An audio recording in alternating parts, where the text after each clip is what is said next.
ദൈവത്തെ ഒന്ന് സ്തുതിക്കാം. ഹല്ലേലൂയ. Praise the Lord. അനുഗ്രഹിത രാത്രി വേളയ്ക്കായി ദൈവത്തെ സ്തുതിക്കുന്നു.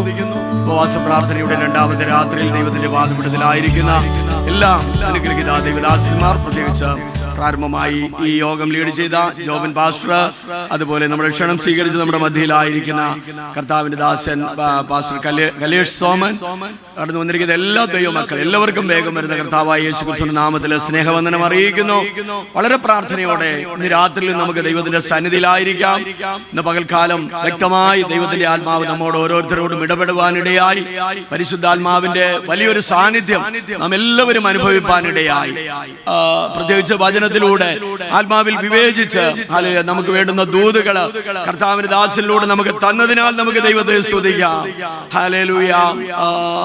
ഏലിയാവ് നമുക്ക് സ്വഭാവത്തിൽ നമുക്ക് നമ്മോട് സാമ്യമുള്ളവനാണ്. എന്നാൽ ദൈവം തന്നെ ശക്തമായാണ് ആത്മാവിൽ ഉപയോഗിച്ചത്.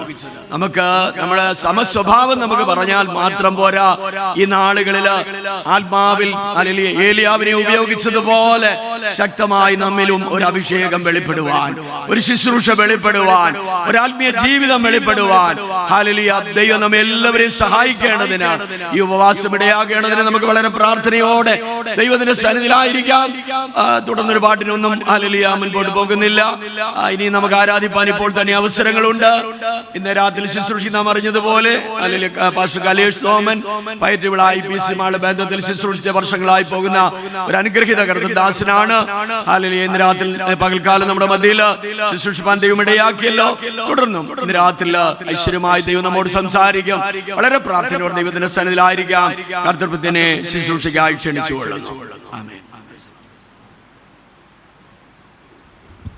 യാക്കോബിന്റെ ലേഖനം 5-ാം അധ്യായം 17-18 വാക്യങ്ങൾ കഴിഞ്ഞ പകൽ വായിച്ചത് വചനം തന്നെ രാത്രി.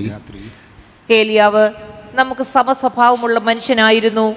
മഴ പെയ്യാതിരിക്കേണ്ടതിന് അവൻ പ്രാർത്ഥനയിൽ അപേക്ഷിച്ചു. 3 സംവത്സരവും 6 മാസവും ദേശത്ത് മഴ പെയ്തില്ല. അവൻ വീണ്ടും പ്രാർത്ഥിച്ചപ്പോൾ ആകാശത്ത് നിന്ന് മഴ പെയ്തു, ഭൂമിയിൽ ധാന്യം വിളഞ്ഞു. സ്വർഗ്ഗപിതാവേ, ഇന്നലെ രാത്രി തിരുസന്നിധിയിൽ ഞങ്ങൾ ഏറ്റവും പ്രിയപ്പെട്ട് കടന്നു വരുന്നു. കഴിഞ്ഞ പകലിൽ ഞങ്ങളോട് ഇടപെട്ട അതേ ദിവസം അതിലധികം ശക്തിയോടെ ഞങ്ങളുടെ മധ്യമുള്ളതിനായി സ്തോത്രം. ഒരുക്കത്തോടെ നിന്റെ സന്നിധിയിലായിരിക്കുന്ന ഞങ്ങളുടെ ദാസന്മാരെയും സഭയെയും ദൈവകരങ്ങൾ ഏൽപ്പിച്ച് പ്രാർത്ഥിക്കുന്നു. ഞങ്ങൾ ദൈവമുഖത്തേക്ക് നോക്കുന്നു. ലജ്ജിപ്പിക്കാത്ത ഒരു ദൈവമുണ്ടെന്ന വചനത്തിന്റെ അടിസ്ഥാനം ഇന്ന് രാത്രി ഞങ്ങളുടെ ഹൃദയങ്ങളെ ബലപ്പെടുത്തുന്നതിനായി വചനത്താൽ ഞങ്ങളെ പരിപോഷിപ്പിക്കണമെന്ന് പ്രാർത്ഥിക്കുന്നു. വചനം എടുത്തത്, ഇളയവൻ അവിടുത്തത്, ജനമോ അവിടുത്തത്. എന്നാൽ കർത്താവേ, ഇന്ന് രാത്രിയിൽ ഈ അന്തരീക്ഷം അങ്ങേക്ക് സ്വന്തമാക്കി തീർത്ത് ക്രൂശിന്റെ നിഴലിൽ മറച്ച് ഞങ്ങളോട് സംവദിക്കണം. ക്രിസ്തുയേശു മുഖാന്തരം അപേക്ഷിക്കുന്നു. കേൾക്കണം ദയയുള്ള പിതാവേ. ആ കരവും ശബ്ദം ഉയർത്തിട്ട് കൂടെ കർത്താവിനെ സ്തോത്രം ചെയ്യാം. ശക്തിയോടെ ദൈവത്തെ സ്തുതിക്കാം. ഹല്ലേലൂയ. ധന്യനായ കർത്താവിന്റെ വന്ധ്യ തിരുനാമം ഈ രാത്രിയിൽ പിന്നെ മഹത്വപ്പെടുമാറാകട്ടെ. അനുഗ്രഹീതമായ രാത്രിയിൽ ദൈവവചനവും യേശുക്രിസ്തുവിന്റെ സാക്ഷ്യവുമായി നിങ്ങളെ അഭിസംബോധന ചെയ്യുവാൻ സർവകൃപാലുവാകുന്ന ദൈവം എളിയവന്റെ ജീവിതത്തിൽ നൽകിയ വിലയേറിയ അനുഗ്രഹീതമായ അവകാശത്തിനായി ഞാൻ കർത്താവിനെ സ്തുതിക്കുന്നു. ക്രിസ്തുവിൽ ഞാൻ ബഹുമാനിക്കുന്ന ആദരണീയരും ബഹുമാന്യരുമായ കർത്തൃദാസന്മാർ, വേദിയിലായിരിക്കുന്ന ദൈവദാസന്മാർ, സദസ്സിലായിരിക്കുന്ന ശ്രേഷ്ഠരായ ദൈവദാസന്മാർ, ദൈവമക്കൾ എല്ലാവർക്കും യേശുക്രിസ്തുവിന്റെ ധന്യനാമത്തിൽ സ്നേഹവന്ദനം അറിയിക്കുന്നു. കൃപയാൽ കഴിഞ്ഞ പകലിൽ നിങ്ങളോടൊപ്പം ആയിരിക്കാൻ സർവശക്തനായ ദൈവം കൃപ നൽകി.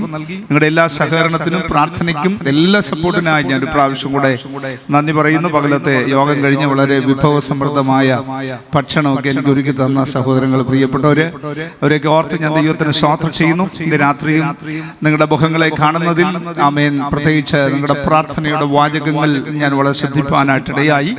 ആമേൻ. വളരെ ആത്മാർത്ഥതയോടെ ദൈവമക്കൾ പ്രാർത്ഥിക്കുകയും ഈ നാളുകളിൽ ദൈവത്തിൽ നിന്ന് വലിയ പ്രതീക്ഷിച്ചുകൊണ്ടാണ് ഈ പ്രാർത്ഥനയിലായിരിക്കുന്നത് എന്ന് എനിക്ക് മനസ്സിലാക്കുവാനായിട്ടിടയായി തീർന്നു. അതുകൊണ്ട് ആമേൻ, വീണ്ടും ഒരു മുഖവരിയിലേക്ക് ഞാൻ പ്രവേശിക്കാതെ കഴിഞ്ഞ പകൽ നമ്മളൊന്ന് തുടങ്ങി വെച്ച ചിന്തയാണ്.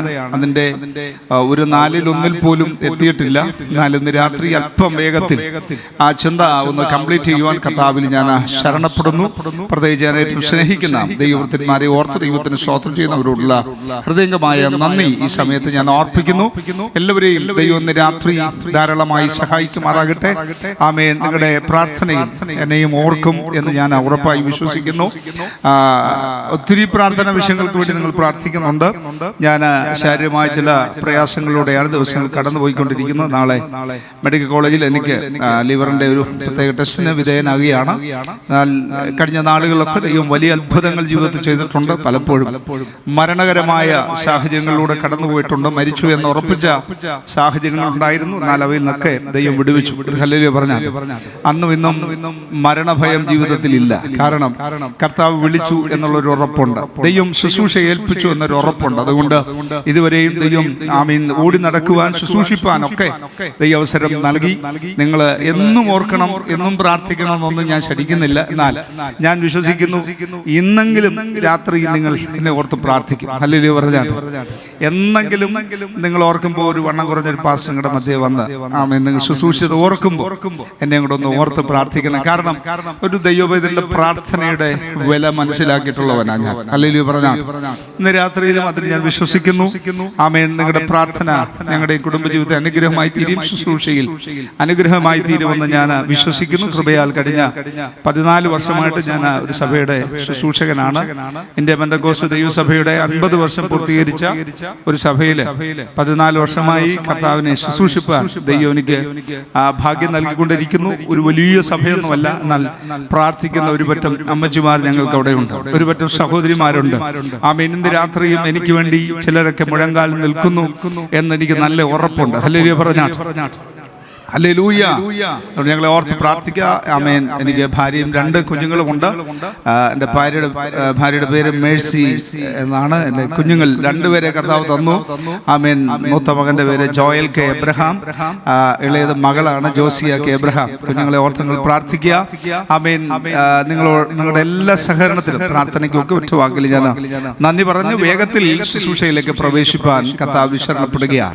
കഴിഞ്ഞ പകലും നമ്മൾ വായിച്ച് അല്പസമയം സംസാരിച്ച വാക്യമാണ് ഇന്ന് രാത്രി വീണ്ടും വായിച്ച് കേൾപ്പിക്കുവാനിടയായി.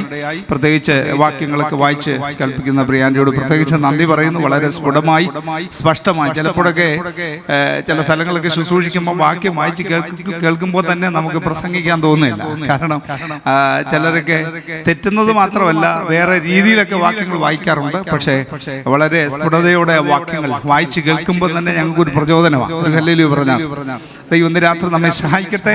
ഏലിയാവ് നമുക്ക് സമ സ്വഭാവമുള്ള മനുഷ്യൻ. സ്തോത്രം. കർത്താവ് ശക്തമായി ഉപയോഗിച്ച ഭക്തന്റെ ജീവിതത്തെയും നമ്മളെയും കൂടെ ഒന്നിച്ചു ചേർത്ത് പരിശുദ്ധാത്മാവ് ഇന്ന് രാത്രി വീണ്ടും സംസാരിക്കാൻ ആഗ്രഹിക്കുന്നു. ആമേൻ. ഏലിയാവ് എന്ന് പറഞ്ഞ മനുഷ്യൻ നമ്മളെ പോലെ സമസ്വഭാവമുള്ള മനുഷ്യൻ. ഒരു മനുഷ്യന്റെ ജീവിതത്തിൽ വിവിധങ്ങളായ സ്വഭാവങ്ങളെ കുറിച്ചാണ് നമ്മൾ കഴിഞ്ഞ പകൽ ചിന്തിച്ചു തുടങ്ങിയത്. ഒന്നാമതായി സാധാരണ എല്ലാ വ്യക്തികളുമുള്ള ഒരു സ്വഭാവമാണ് പാരമ്പര്യമായി ട്രഡീഷണൽ ക്യാരക്ടർ. അതിനെക്കുറിച്ച് നമ്മൾ ചുരുക്കമായിട്ട് ചിന്തിച്ചു. രണ്ടാമതായി നമ്മൾ ചിന്തിച്ചത് ഒപ്രസ്ഡ് അല്ലെങ്കിൽ മനുഷ്യൻ അടിച്ചേൽപ്പിച്ച, മനുഷ്യൻ നമ്മളെ കുറിച്ച് പറഞ്ഞു പരത്തിയതും നമ്മിൽ സ്ഥാപിച്ചതുമായ സ്വഭാവം. അതാണ് രണ്ടാമത്തെ സ്വഭാവം. ഈ 2 മേഖലയിൽ കൂടെ കടന്നു പോകുന്ന ധാരാളം പേര് ഇന്ന് ആത്മീയ മേഖലയിലുണ്ട്. ഒരു സ്തോത്രം പറഞ്ഞാട്ടെ. ഒന്ന് പ്രതികരണം പോലും ഇല്ലാതെ ഇരിക്കുന്ന ആളുകളുണ്ട്. ഹല്ലേലൂയ പറഞ്ഞാട്ടെ. ആമേൻ. മൂന്നാമത്തെ സ്വഭാവം, ഞാൻ 1-2 സ്വഭാവങ്ങൾ കൂടെ പറഞ്ഞിട്ട് ഇന്ന് രാത്രിയിൽ ഈ സ്വഭാവങ്ങളിൽ നിന്ന് വ്യത്യസ്തമായി ദൈവത്താൽ ഉപയോഗിക്കപ്പെടാൻ എങ്ങനെ കഴിയും, അതാണ് നമ്മൾ ഇതിനകത്ത് ചിന്തിക്കുന്നത്. അല്ലാതെ കുറെ സ്വഭാവങ്ങൾ വിളിച്ചു പറഞ്ഞിട്ട് പോകാനല്ല ഞാൻ പകൽ രാത്രി യോഗം കൊണ്ട് ഉദ്ദേശിച്ചത്. സ്വത്രം നമ്മുടെ ജീവിതത്തെ ഒന്ന് വിലയിരുത്തിയിട്ട് എങ്ങനെ ഏലിയാവിനെ പോലെ ദൈവത്തിന് പ്രയോജനപ്പെടാം. അർത്ഥാൽ ഈ സ്വഭാവങ്ങൾ, ഈ സ്വഭാവ വിശേഷങ്ങളൊക്കെ ഉള്ള നമുക്ക് എങ്ങനെ ഏലിയാവിനെ പോലെ ദൈവത്തിന് വേണ്ടി ഉപയോഗിക്കപ്പെടാം എന്നാണ് ഇന്ന് രാത്രി നിങ്ങളോട് സമർത്ഥിച്ച് പറയുവാൻ കർത്താവിൽ ശരണപ്പെടുന്നു. ഒരു ഹല്ലേലൂയ പറഞ്ഞാട്ടെ. മൂന്നാമത്തെ ക്യാരക്ടർ സാധാരണയായി ആമേൻ നമുക്കെല്ലാവർക്കും പരിചയമുള്ള കാര്യമാണ്. 2 സ്വഭാവങ്ങൾ നമുക്ക് പരിചയമുള്ളതാണ്. മൂന്നാമത്തെ സ്വഭാവം എന്ന് പറയുന്നത് അത് ഇങ്ങനെയാണ്, ആർട്ടിഫിഷ്യൽ ക്യാരക്ടർ എന്ന് പറയും. എന്തോന്നാ നിങ്ങൾക്ക് അത് മനസ്സിലായോ? എന്തോന്നാ ആർട്ടിഫിഷ്യൽ ക്യാരക്ടർ. കേൾക്കുമ്പോൾ തന്നെ നമുക്കറിയാം നമുക്കില്ലാത്തൊരു സ്വഭാവം. എന്നാൽ ചിലയിടത്ത് നമുക്ക് പ്രകടമാക്കേണ്ടി വരുന്ന സ്വഭാവം, അതിന് പറയുന്ന പേരാണ് ആർട്ടിഫിഷ്യൽ ക്യാരക്ടർ. സ്തോത്രം. ഇത് പറയുമ്പോൾ നമുക്ക് ധാരാളം അനുഭവങ്ങൾ അറിയാം. എങ്കിലും വേദപുസ്തകത്തിന്റെ അടിസ്ഥാനത്തിൽ ഒരു വാക്യം ഒന്ന് വായിച്ചാട്ടെ. സ്തോത്രം. ശമൂവേലിന്റെ പുസ്തകം 1 ശമൂവേലിന്റെ പുസ്തകം 15-ാം അധ്യായം അതിന്റെ 13-ാം വാക്യം. വേഗത്തിൽ വാക്യം വായിച്ചു വിട്ടാ. 1 ശമൂവേലിന്റെ പുസ്തകം 15-ാം അധ്യായം അതിന്റെ 13 മുതലുള്ള വേദഭാഗങ്ങൾ. പിന്നെ ശമൂവേൽ ശൗലിന്റെ അടുക്കൽ എത്തിയപ്പോൾ ശൗൽ അവനോട്, യഹോവയാൽ നീ അനുഗ്രഹിക്കപ്പെട്ടവൻ. ശമൂവേൽ ശൗലിന്റെ അടുക്കലെത്തി. സംഭവം നമുക്കറിയാം. ഇസ്രായേലിന്റെ പ്രഥമ രാജാവായി ദൈവം തിരഞ്ഞെടുത്ത ശൗൽ സ്തോത്രം ദൈവത്തിനോട് അനുസരണക്കേട് കാണിച്ചു. അർത്ഥാൽ ദൈവം പറഞ്ഞ കാര്യം ചെയ്യാതിരിക്കുകയും ദൈവം പറയാത്ത കാര്യം ചെയ്യുകയും ചെയ്തു. ഹലോ, നിങ്ങളെല്ലാവരും ഇവിടെ ഉണ്ടോ? ഈ സ്വഭാവം നമുക്കാർക്കും ഇല്ലാത്തതിനായി ഞാൻ സ്തോത്രം ചെയ്യാം. ദൈവം പറഞ്ഞ കാര്യം ചെയ്യാതിരിക്കുകയും ദൈവം പറയാത്ത കാര്യം ചെയ്യുകയും ചെയ്തപ്പോൾ അവനെ അഭിഷേകം ചെയ്ത ദൈവം അവനെ കുറിച്ച് അനുതപിച്ചു. ഒരു ഹല്ലേലൂയ പറഞ്ഞാൽ. അങ്ങനെ ശമൂവേൽ ശൗലിന്റെ അടുക്കൽ വരുമ്പോൾ ശൗലിന്റെ ഒരു പ്രതികരണമാണ് നമ്മൾ വായിക്കാൻ പോകുന്നത്. വായിച്ചാട്ടെ. യഹോവയാൽ നീ അനുഗ്രഹിക്കപ്പെട്ടവൻ. ഞാൻ യഹോവയുടെ കൽപ്പന നിവർത്തിച്ചിരിക്കുന്നു എന്ന് പറഞ്ഞു. അതിന് ശമൂവേൽ, എന്റെ ചെവിയിൽ എത്തുന്ന ആടുകളുടെ ഈ കരച്ചിലും. ഞാനിതിനെ വിശദീകരിക്കാത്തതിന്റെ കാരണം നമ്മൾ പലർക്കും ഈ ഭാഗം നന്നായിട്ട് അറിയാം. ഒത്തിരി പ്രസംഗങ്ങൾ ഇതിനെ കുറിച്ച് നമ്മൾ കേട്ടിട്ടുണ്ട്. അതുകൊണ്ട് എന്റെ വിഷയത്തിൽ അവിടെ നിൽക്കാൻ താല്പര്യമില്ലാത്തതുകൊണ്ട് വേഗം പറഞ്ഞു വിടുകയാണ്. കരച്ചിലും ഞാൻ കേൾക്കുന്ന ചെവിയിലെത്തുന്ന ഈ ആടുകളുടെ കരച്ചിലും കാളകളുടെ ഈ മുക്കുറയും എന്ത് എന്ന് ചോദിച്ചു. സ്തോത്രം പറഞ്ഞാട്ടെ. ഭയങ്കരമായൊരു വന്ദനമാണ് പ്രവാചകന്റെ മുൻപിലോട്ട് ശൗൽ അവതരിപ്പിച്ചത്. ഭയങ്കരമായൊരു വന്ദനം. സ്തോത്രം. കേൾക്കുമ്പോൾ ഞങ്ങളുടെയൊക്കെ ഭാഷ പറഞ്ഞ ഒരു പ്രത്യേക സന്തോഷം. ഒരു ഹല്ലേലൂയ പറഞ്ഞാട്ടെ. ഒരു സദ്യ ഉണ്ട പ്രതീതിയാ ചിലരുടെ വാക്കൊക്കെ കേൾക്കും. നിങ്ങളാരും ഒന്നും സ്തോത്രമൊന്നും പറയുന്നില്ല. പക്ഷേ ഇതകത്തു നിന്നുള്ള വന്ദനമല്ലെന്ന് ആർക്ക് മനസ്സിലായി? ആത്മാവുള്ളവന് മനസ്സിലായി. സ്തോത്രം പറഞ്ഞാട്ടെ. ഒരു ഹല്ലേലൂയ പറഞ്ഞാട്ടെ. ഇന്ന് രാത്രി അങ്ങനെ ഒരു സ്വഭാവം PMG ചർച്ചിലെ ദൈവമക്കൾക്ക് ഇല്ല എന്ന് ഞാൻ വിശ്വസിച്ചുകൊണ്ട് അതിലോട്ടൊന്നും അധികം വിശദീകരിക്കാം. സ്തോത്രം പറഞ്ഞാട്ടെ. ഞങ്ങളൊക്കെ ഇടയ്ക്ക് പറയാറുണ്ട്, സന്തോഷമുള്ളൊരു ഹല്ലേലൂയ പറയാം. സത്യം പറഞ്ഞ അത്ര സന്തോഷമൊന്നും ഇല്ലെങ്കിലും അങ്ങ് ഹല്ലേലൂയ പറയുക. സ്തോത്രം പറ. ശക്തമായ ദൈവത്തെ സ്തുതിച്ചാട്ടെ. ചിലരൊക്കെ കാണുമ്പോൾ എന്ത് സന്തോഷമാണ്. ഞാൻ ജോബിൻ പാസ്റ്റർ കണ്ടപ്പോൾ അങ്ങോട്ട് കൈ കൊടുത്ത് സ്വോത്രം എന്നൊക്കെ പറയുമ്പോൾ എന്നാ നിങ്ങൾ കാണുന്നവരായിരിക്കും ഞങ്ങൾ തമ്മിൽ ഭയങ്കര എന്തുവാ സ്നേഹമാണ്. ഉള്ളിൽ നിന്ന് ആ വന്നെന്ന് എങ്ങനെ അറിയാൻ പറ്റും? ഹലോ, നിങ്ങളെല്ലാം ഇവിടെ ഉണ്ടോ? സ്തോത്രം. ഈ കഴിഞ്ഞ മാസം ഈ ഏപ്രിൽ മാസത്തിൽ ഞങ്ങളുടെ പൈറ്റുവിള ഉച്ചക്കട മേഖലയിൽ 4 കൺവെൻഷൻ നടന്നു. 4 കൺവെൻഷൻ. സ്തോത്രം. ഒന്ന് ഞങ്ങളുടെ സഭയുടെ കൺവെൻഷൻ. 2 അപ്പുറത്തൊരു ഹാർവസ്റ്റ് ചർച്ചിന്റെ കൺവെൻഷൻ. 3 അതിന്റെ അപ്പുറത്തോട്ട് മാറി വേറൊരു IPC സഭയുടെ കൺവെൻഷൻ. 4 ഇതെല്ലാം കൂടെ ചേർന്ന് ഒരു ഐക്യ കൺവെൻഷൻ. അപ്പൊ ഈ 3 കൺവെൻഷനും ചോദിക്കാത്തൊരു ചോദ്യം 4ാമത്തെ കൺവെൻഷനിൽ നാട്ടുകാർ ചോദിച്ചു. കാരണം ആ കൺവെൻഷൻ ഉദ്ഘാടനം ചെയ്യുന്നത് ഞാൻ. അതിന്റെ നേതൃത്വം നടത്തുന്നത് ഇന്റർനാഷണൽ സിയോൺ അസംബ്ലിയിലെ വേറൊരു പാസ്റ്റർ. അപ്പം പലരും ചോദിച്ചു, ഈ കൺവെൻഷനിൽ ആത്മാക്കൾ രക്ഷിക്കപ്പെട്ടാൽ, ആ ചോദ്യത്തിന് ഭയങ്കര അർത്ഥമുണ്ട്. ഏത് സഭയിലോട്ട്? സ്തോത്രം പറഞ്ഞു. അല്ലേ പറഞ്ഞാട്ടെ. ആ കൺവെൻഷൻ കോർഡിനേറ്റ് ചെയ്ത പാസ്റ്റർ എന്നോട് പറഞ്ഞു, പാസ്റ്റർ ആരെങ്കിലും രക്ഷിക്കപ്പെട്ട പാസ്റ്റർ സഭയിലോട്ട് വിടും. കാരണം ഞാൻ ഉദ്ഘാടകനല്ലേ. ഇതുപോലെ എല്ലാ പാസ്റ്റർമാരോടും പറഞ്ഞു കാണും. നിങ്ങളുടെ സ്തോത്രമൊക്കെ അങ്ങ് പോയി. അപ്പൊ കൺവെൻഷനൊക്കെ നമുക്ക് ഇഷ്ടമാച്ചാ, പക്ഷെ നമ്മുടെ ചിന്ത ആളുകളെ എങ്ങോട്ട് കൊണ്ടുപോകും, അതാ വിഷയം. സ്തോത്രം പറഞ്ഞാട്ടെ. അത് ചിന്തിച്ച് കൺവെൻഷന് സഹകരിക്കാത്ത പാസ്റ്റർമാരുണ്ടായിരുന്നു. ഞാൻ പാസ്റ്റർമാരെ കുറ്റം പറയുന്ന യോഗമല്ല, എന്നാലും ഞാൻ പറയുക, പലരോടും ഞാൻ ചോദിച്ചു എന്താ വരാത്ത. അദ്ദേഹം നടത്തുന്നു. ഇനി ഈ പുള്ളി ഇവിടെ ഇനി വേറെ സഭ തുടങ്ങാൻ പോവാണ്. ഞങ്ങളുടെ പൈറ്റുവിള ഉച്ചക്കടയിൽ ഈ വിരലിലെണ്ണാൻ പറ്റാത്തത്ര, എൻ്റെ കൈയും കാലും കൂടെ വിരലെണ്ണിയാലും എണ്ണാൻ പറ്റാത്ത സഭകൾ അവിടെ ഉണ്ട്. സ്തോത്രം പറഞ്ഞാൽ. അപ്പൊ ഈ കൊടുക്കുന്ന സ്തോത്രം ഒന്നും ആത്മാർത്ഥമായിട്ടാണോ എന്ന് എനിക്ക് നിങ്ങളെല്ലാം ഇവിടെ ഉണ്ടോ? അവരെ വിടുന്നേ ഇന്ന് രാത്രി ഈ സഭയോടാ തൂത്.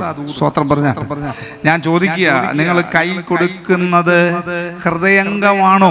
നമുക്ക് പിന്നെ ഇതങ്ങ് ശീലമായി. ഈ കൈ അങ്ങ് എവിടെ ആരെ കണ്ടാലും അങ്ങ് കൊടുത്ത് ഞാൻ ഓടി വന്ന് കൊച്ചു പാസ് സ്തോത്രം, നിന്നവരെ നടന്നു വന്നവരെ എല്ലാം സ്തോത്രം അല്ലേ പറഞ്ഞാൽ. പക്ഷെ ഇത് ഹൃദയംഗമാണോ? സ്തോത്രം. ആർക്കാണ് കൈ കൊടുക്കേണ്ടത്? ആരാണ് കൈ കൊടുക്കേണ്ടത്? വ്യക്തമായി ബൈബിളിൽ പറയുന്നുണ്ട്. വായിച്ചു നോക്കിയ രാജാക്കന്മാരുടെ പുസ്തകം, 1 രാജാക്കന്മാരുടെ പുസ്തകമാണെന്ന് തോന്നുന്നു. ഒന്ന് പെട്ടെന്ന് മനസ്സിൽ വന്നുകൊണ്ട് പറയാം. 2 രാജാക്കന്മാരുടെ പുസ്തകം 10-ാം അധ്യായം അതിന്റെ 15-ാം വാക്യം. ഇനിയെങ്കിലും കൈ കൊടുക്കുമ്പോ ഈ കാര്യം ശ്രദ്ധിച്ചിട്ടേ കൈ കൊടുക്കാവൂ. 2 രാജാക്കന്മാരുടെ പുസ്തകം 10-ാം അധ്യായം 15-ാം വാക്യം. അവൻ അവിടെ നിന്ന് പുറപ്പെട്ടപ്പോൾ തന്നെ എതിരേൽപ്പാൻ വരുന്ന രേഖാബിന്റെ മകനായ യോനാദാബിനെ കണ്ടു. വന്ദനം ചെയ്ത് അവനോട്, എന്റെ ഹൃദയം നിന്റെ ഹൃദയത്തോട് ചേർന്നിരിക്കുന്നത് പോലെ. ദൈവമക്കൾ തമ്മിൽ ചുമ്മാ കൈ കൊടുക്കരുത്. പൗലോസിന്റെ ഭാഷയിൽ പറഞ്ഞ വേഗത്തിൽ ആരുടെ മേലും കൈ വെക്കരുത്. ഞാൻ ഇങ്ങനെ പറയും, വേഗത്തിൽ ആർക്കും കൈ കൊടുക്കുകയും ചെയ്യരുത്. അത് വേറെ അർത്ഥത്തിലാകരുത്. സ്തോത്രം. ഇന്ന് രാത്രി ആർക്കാണ് കൈ കൊടുക്കേണ്ടത്? ഒന്നുകൂടെ ആ ഭാഗം വായിച്ചട്ടെ. അവനോട്, എന്റെ ഹൃദയം നിന്റെ ഹൃദയത്തോട് ചേർന്നിരിക്കുന്നത് പോലെ. എന്റെ ഹൃദയം പാസ്റ്ററുടെ ഹൃദയത്തോട് ചേർന്നിരിക്കുന്നത് പോലെ നിന്റെ ഹൃദയം, അങ്ങയുടെ ഹൃദയം പരമാർത്ഥമായിരിക്കുന്നുവോ എന്ന് ചോദിച്ചു. അതിന് യോനാദാബ് അതേ എന്ന് പറഞ്ഞു. എന്തുവാ? എന്റെ ഹൃദയം. നമ്മൾ ഈ സാക്ഷ്യത്തിനൊക്കെ എഴുന്നേറ്റിട്ട് പറഞ്ഞില്ലേ, എനിക്ക് ആരോടും ഒന്നുമില്ലെന്ന് പറഞ്ഞ സത്യമാണ്. സ്നേഹം പോലും അതാ അവര് പറഞ്ഞത്. എനിക്ക് ആരോടും ഒന്നുമില്ല, നിങ്ങൾക്ക് വല്ലതും ഉണ്ടെങ്കിൽ അങ്ങ്. അങ്ങനെയല്ല, ആ പദം ശ്രദ്ധിക്കണം. എന്റെ ഹൃദയം നിന്റെ ഹൃദയത്തോട് ചേർന്നിരിക്കുന്നത് പോലെ നിന്റെ ഹൃദയം എന്നോട് പരമാർത്ഥമായിരിക്കുന്നുവോ? ചോദ്യത്തിന് മറുപടി അടുത്ത പദം. അങ്ങനെയെങ്കിൽ കൈ തരിക. അവൻ കൈ കൊടുത്തു. അതാ കൈ കൊടുക്കുന്നതിന്റെ പ്രമാണം ബൈബിൾ ഇന്നു മുതൽ മനസ്സിലാക്കിയേ പോകാവൂ. ചുമ്മാതെ സ്വോത്രമൊന്നും പറഞ്ഞ ആർക്കും കൊടുത്തുകളയരുത്. ഇല്ലാത്ത ബന്ധനം ഉണ്ടാക്കുകയും ചെയ്യരുത്. നിങ്ങളെല്ലാം ഇവിടെ ഉണ്ടോ? കൈ കൊടുക്കുന്നതിന്റെ പ്രമാണമാ പറയുന്നേ. എന്തോന്നാ? നമ്മുടെ ഹൃദയം തമ്മിൽ ചേരാതെ കൈ കൊടുക്കരുത്. അങ്ങനെ കൈ കൊടുക്കുന്നവർ ഉറപ്പിച്ചോണം നമ്മൾ തമ്മിൽ പരമാർത്ഥികളാ. സ്തോത്രം പറഞ്ഞാട്ടെ. ഞാൻ അങ്ങയോട് ചെയ്യുന്ന എല്ലാ പ്രവൃത്തിയിലും കാണുമ്പോ പറയുന്ന വാക്കല്ല, കാണാതിരിക്കുമ്പോഴും അങ്ങയെ കുറിച്ച് ഞാൻ പറയുന്നത് പരമാർത്ഥമായിരിക്കണം. നിങ്ങളുടെ സ്തോത്രമൊക്കെ പോയി. ഇത് കറക്റ്റ് അല്ലെങ്കിൽ നമ്മൾ തീ കത്തിക്കാന്ന് പാടുന്നതല്ലാതെ ഒരു തീപ്പൊരി പോലും ഉണ്ടാകത്തില്ല. കാരണം ഇത് തമ്മിൽ ചേർന്നില്ലെങ്കിൽ എന്ത് ചെയ്യാൻ പറ്റത്തില്ല, തീയൊന്നും കത്തത്തില്ല. ആമേൻ പറഞ്ഞാട്ടെ. അപ്പൊ ഇന്ന് രാത്രിയിൽ ചിന്തിക്കണം, ആർട്ടിഫിഷ്യൽ ആയിട്ടുള്ള ഒരു സ്വഭാവം നമുക്ക് ഉണ്ടാകരുത്. മനസ്സിൽ നിങ്ങളെ കുറിച്ച് വിദ്വേഷം വെച്ചിട്ട് ഞാൻ സഭായോഗത്തിൽ വന്ന്, കർത്താവേ ആ സഹോദരി അങ്ങ് അനുഗ്രഹിക്കണമേ, ഇങ്ങനെ പറയരുത് എന്നതിന്റെ അർത്ഥം. ഇതിന്റെ പേരാണ് ആർട്ടിഫിഷ്യൽ ക്യാരക്ടർ. ഞാൻ പറയുന്നത് സഭയ്ക്കകത്ത് ഇത് ക്രമീകരിക്കണം. ഇല്ലെങ്കിൽ ഇത് തന്നെ സമൂഹത്തിലും വെളിപ്പെടും. ഒരു സ്വത്രം പറഞ്ഞാട്ടെ. നമുക്കറിയാം, ഈ സാധാരണ ഒരു ക്ലിനിക്കിൽ കൊണ്ടുപോയി ഒരു ചെറിയ വയറുവേദനയായിട്ട് കൊണ്ടുപോയി ക്ലിനിക്കുകാർ നോക്കി ഇഞ്ചക്ഷൻ എടുത്തു, എന്തെല്ലാം നോക്കിയിട്ട് ശരിയാകുന്നില്ല. അവർ പറയും ഏതെങ്കിലും ഇച്ചിരിയോടെ വലിയ ആശുപത്രി. നമ്മളവിടെ തിരുവനന്തപുരം ഭാഷ പറഞ്ഞാൽ ജനറൽ ആശുപത്രി കൊണ്ടുപോയി. എന്നിട്ട് ഒരു സ്വത്രമില്ല. അപ്പം ജനറൽ ആശുപത്രി കഴിഞ്ഞ് അവിടെ നിന്നും പറ്റാത്തതുകൊണ്ട് എവിടെ കൊണ്ടുപോയി? മെഡിക്കൽ കോളേജിൽ കൊണ്ടുപോയി. മെഡിക്കൽ കോളേജിൽ കൊണ്ടുപോയി കാഷ്വാലിറ്റി നോക്കിയിട്ട് പറഞ്ഞു പെട്ടെന്ന് എന്ത് ചെയ്യുക, ICUലോട്ട് മാറ്റാൻ പറഞ്ഞു. ICUയിൽ മാറ്റി. അവിടുന്ന് ചില നിമിഷങ്ങൾ കഴിഞ്ഞപ്പം പറഞ്ഞു ICUയിൽ കിടന്നിട്ട് പറ്റത്തില്ല, അവിടെ വെന്റിലേറ്ററിൽ കണക്ട് ചെയ്യാൻ പറഞ്ഞു. അങ്ങനെ വെന്റിലേറ്ററിൽ കൊടുത്തു. അവസാനം ഡോക്ടർ വന്നിട്ട് പറഞ്ഞു ഇവിടെയും രക്ഷയില്ല. സ്വത്രം പറഞ്ഞാട്ടെ. ക്ലിനിക്കിൽ എടുക്കാത്തത് ജനറൽ ഹോസ്പിറ്റലിൽ എടുക്കും. ജനറൽ ഹോസ്പിറ്റലിൽ എടുത്തില്ലെങ്കിൽ മെഡിക്കൽ കോളേജിൽ എടുക്കും. മെഡിക്കൽ കോളേജിലും ബുദ്ധിമുട്ടാണെങ്കിൽ സൂപ്പർ സ്പെഷ്യാലിറ്റിയിലോട്ട് കയറ്റും. പക്ഷെ അവിടെ എടുക്കാത്തതിനെ എടുക്കുന്ന ഒരു സ്ഥലമുണ്ട്. എവിടെന്നറിയാമോ?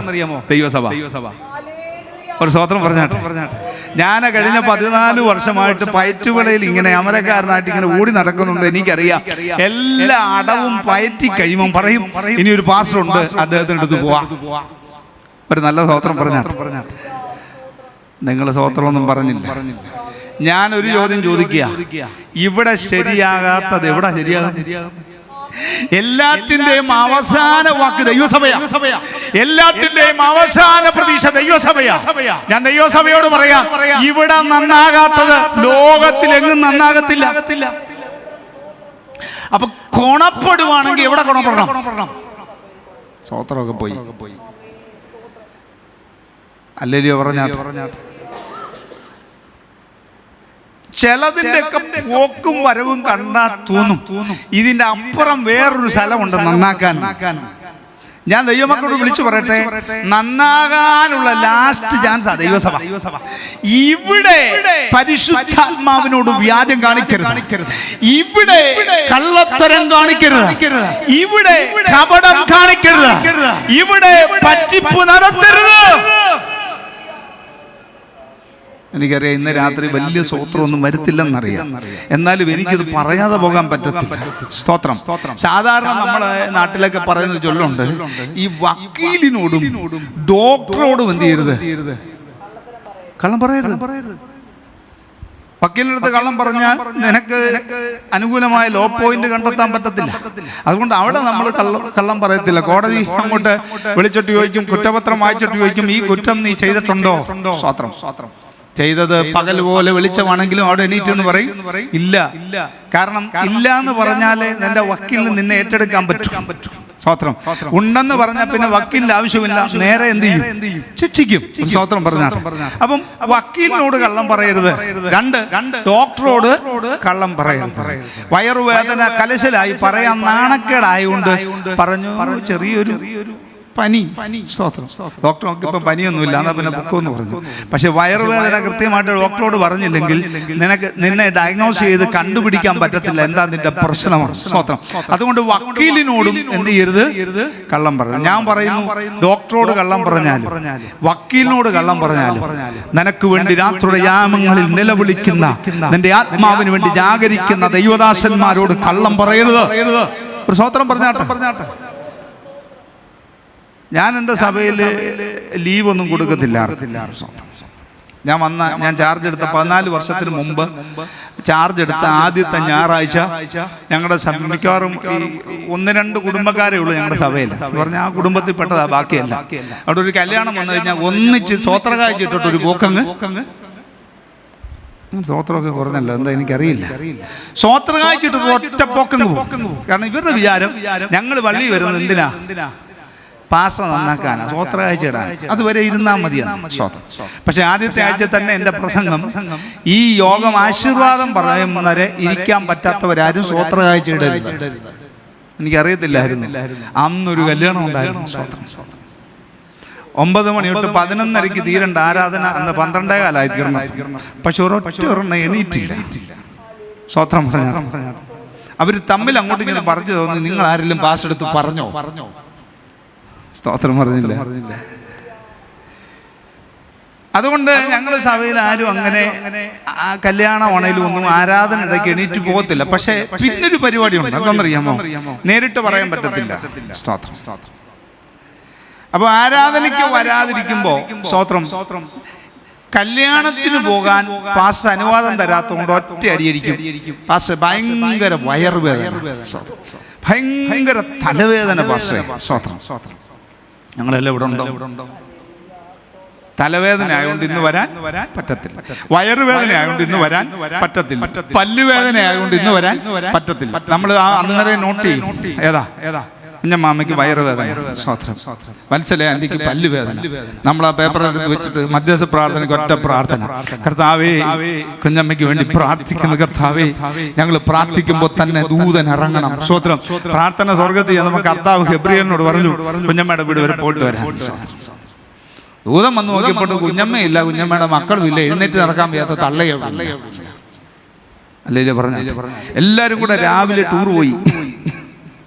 വകയിൽ ഒരു ആന്റിയുടെ അനിയത്തിയുടെ മൂത്ത ചേച്ചിയുടെ പറയാനൊന്നും തീരത്തില്ല.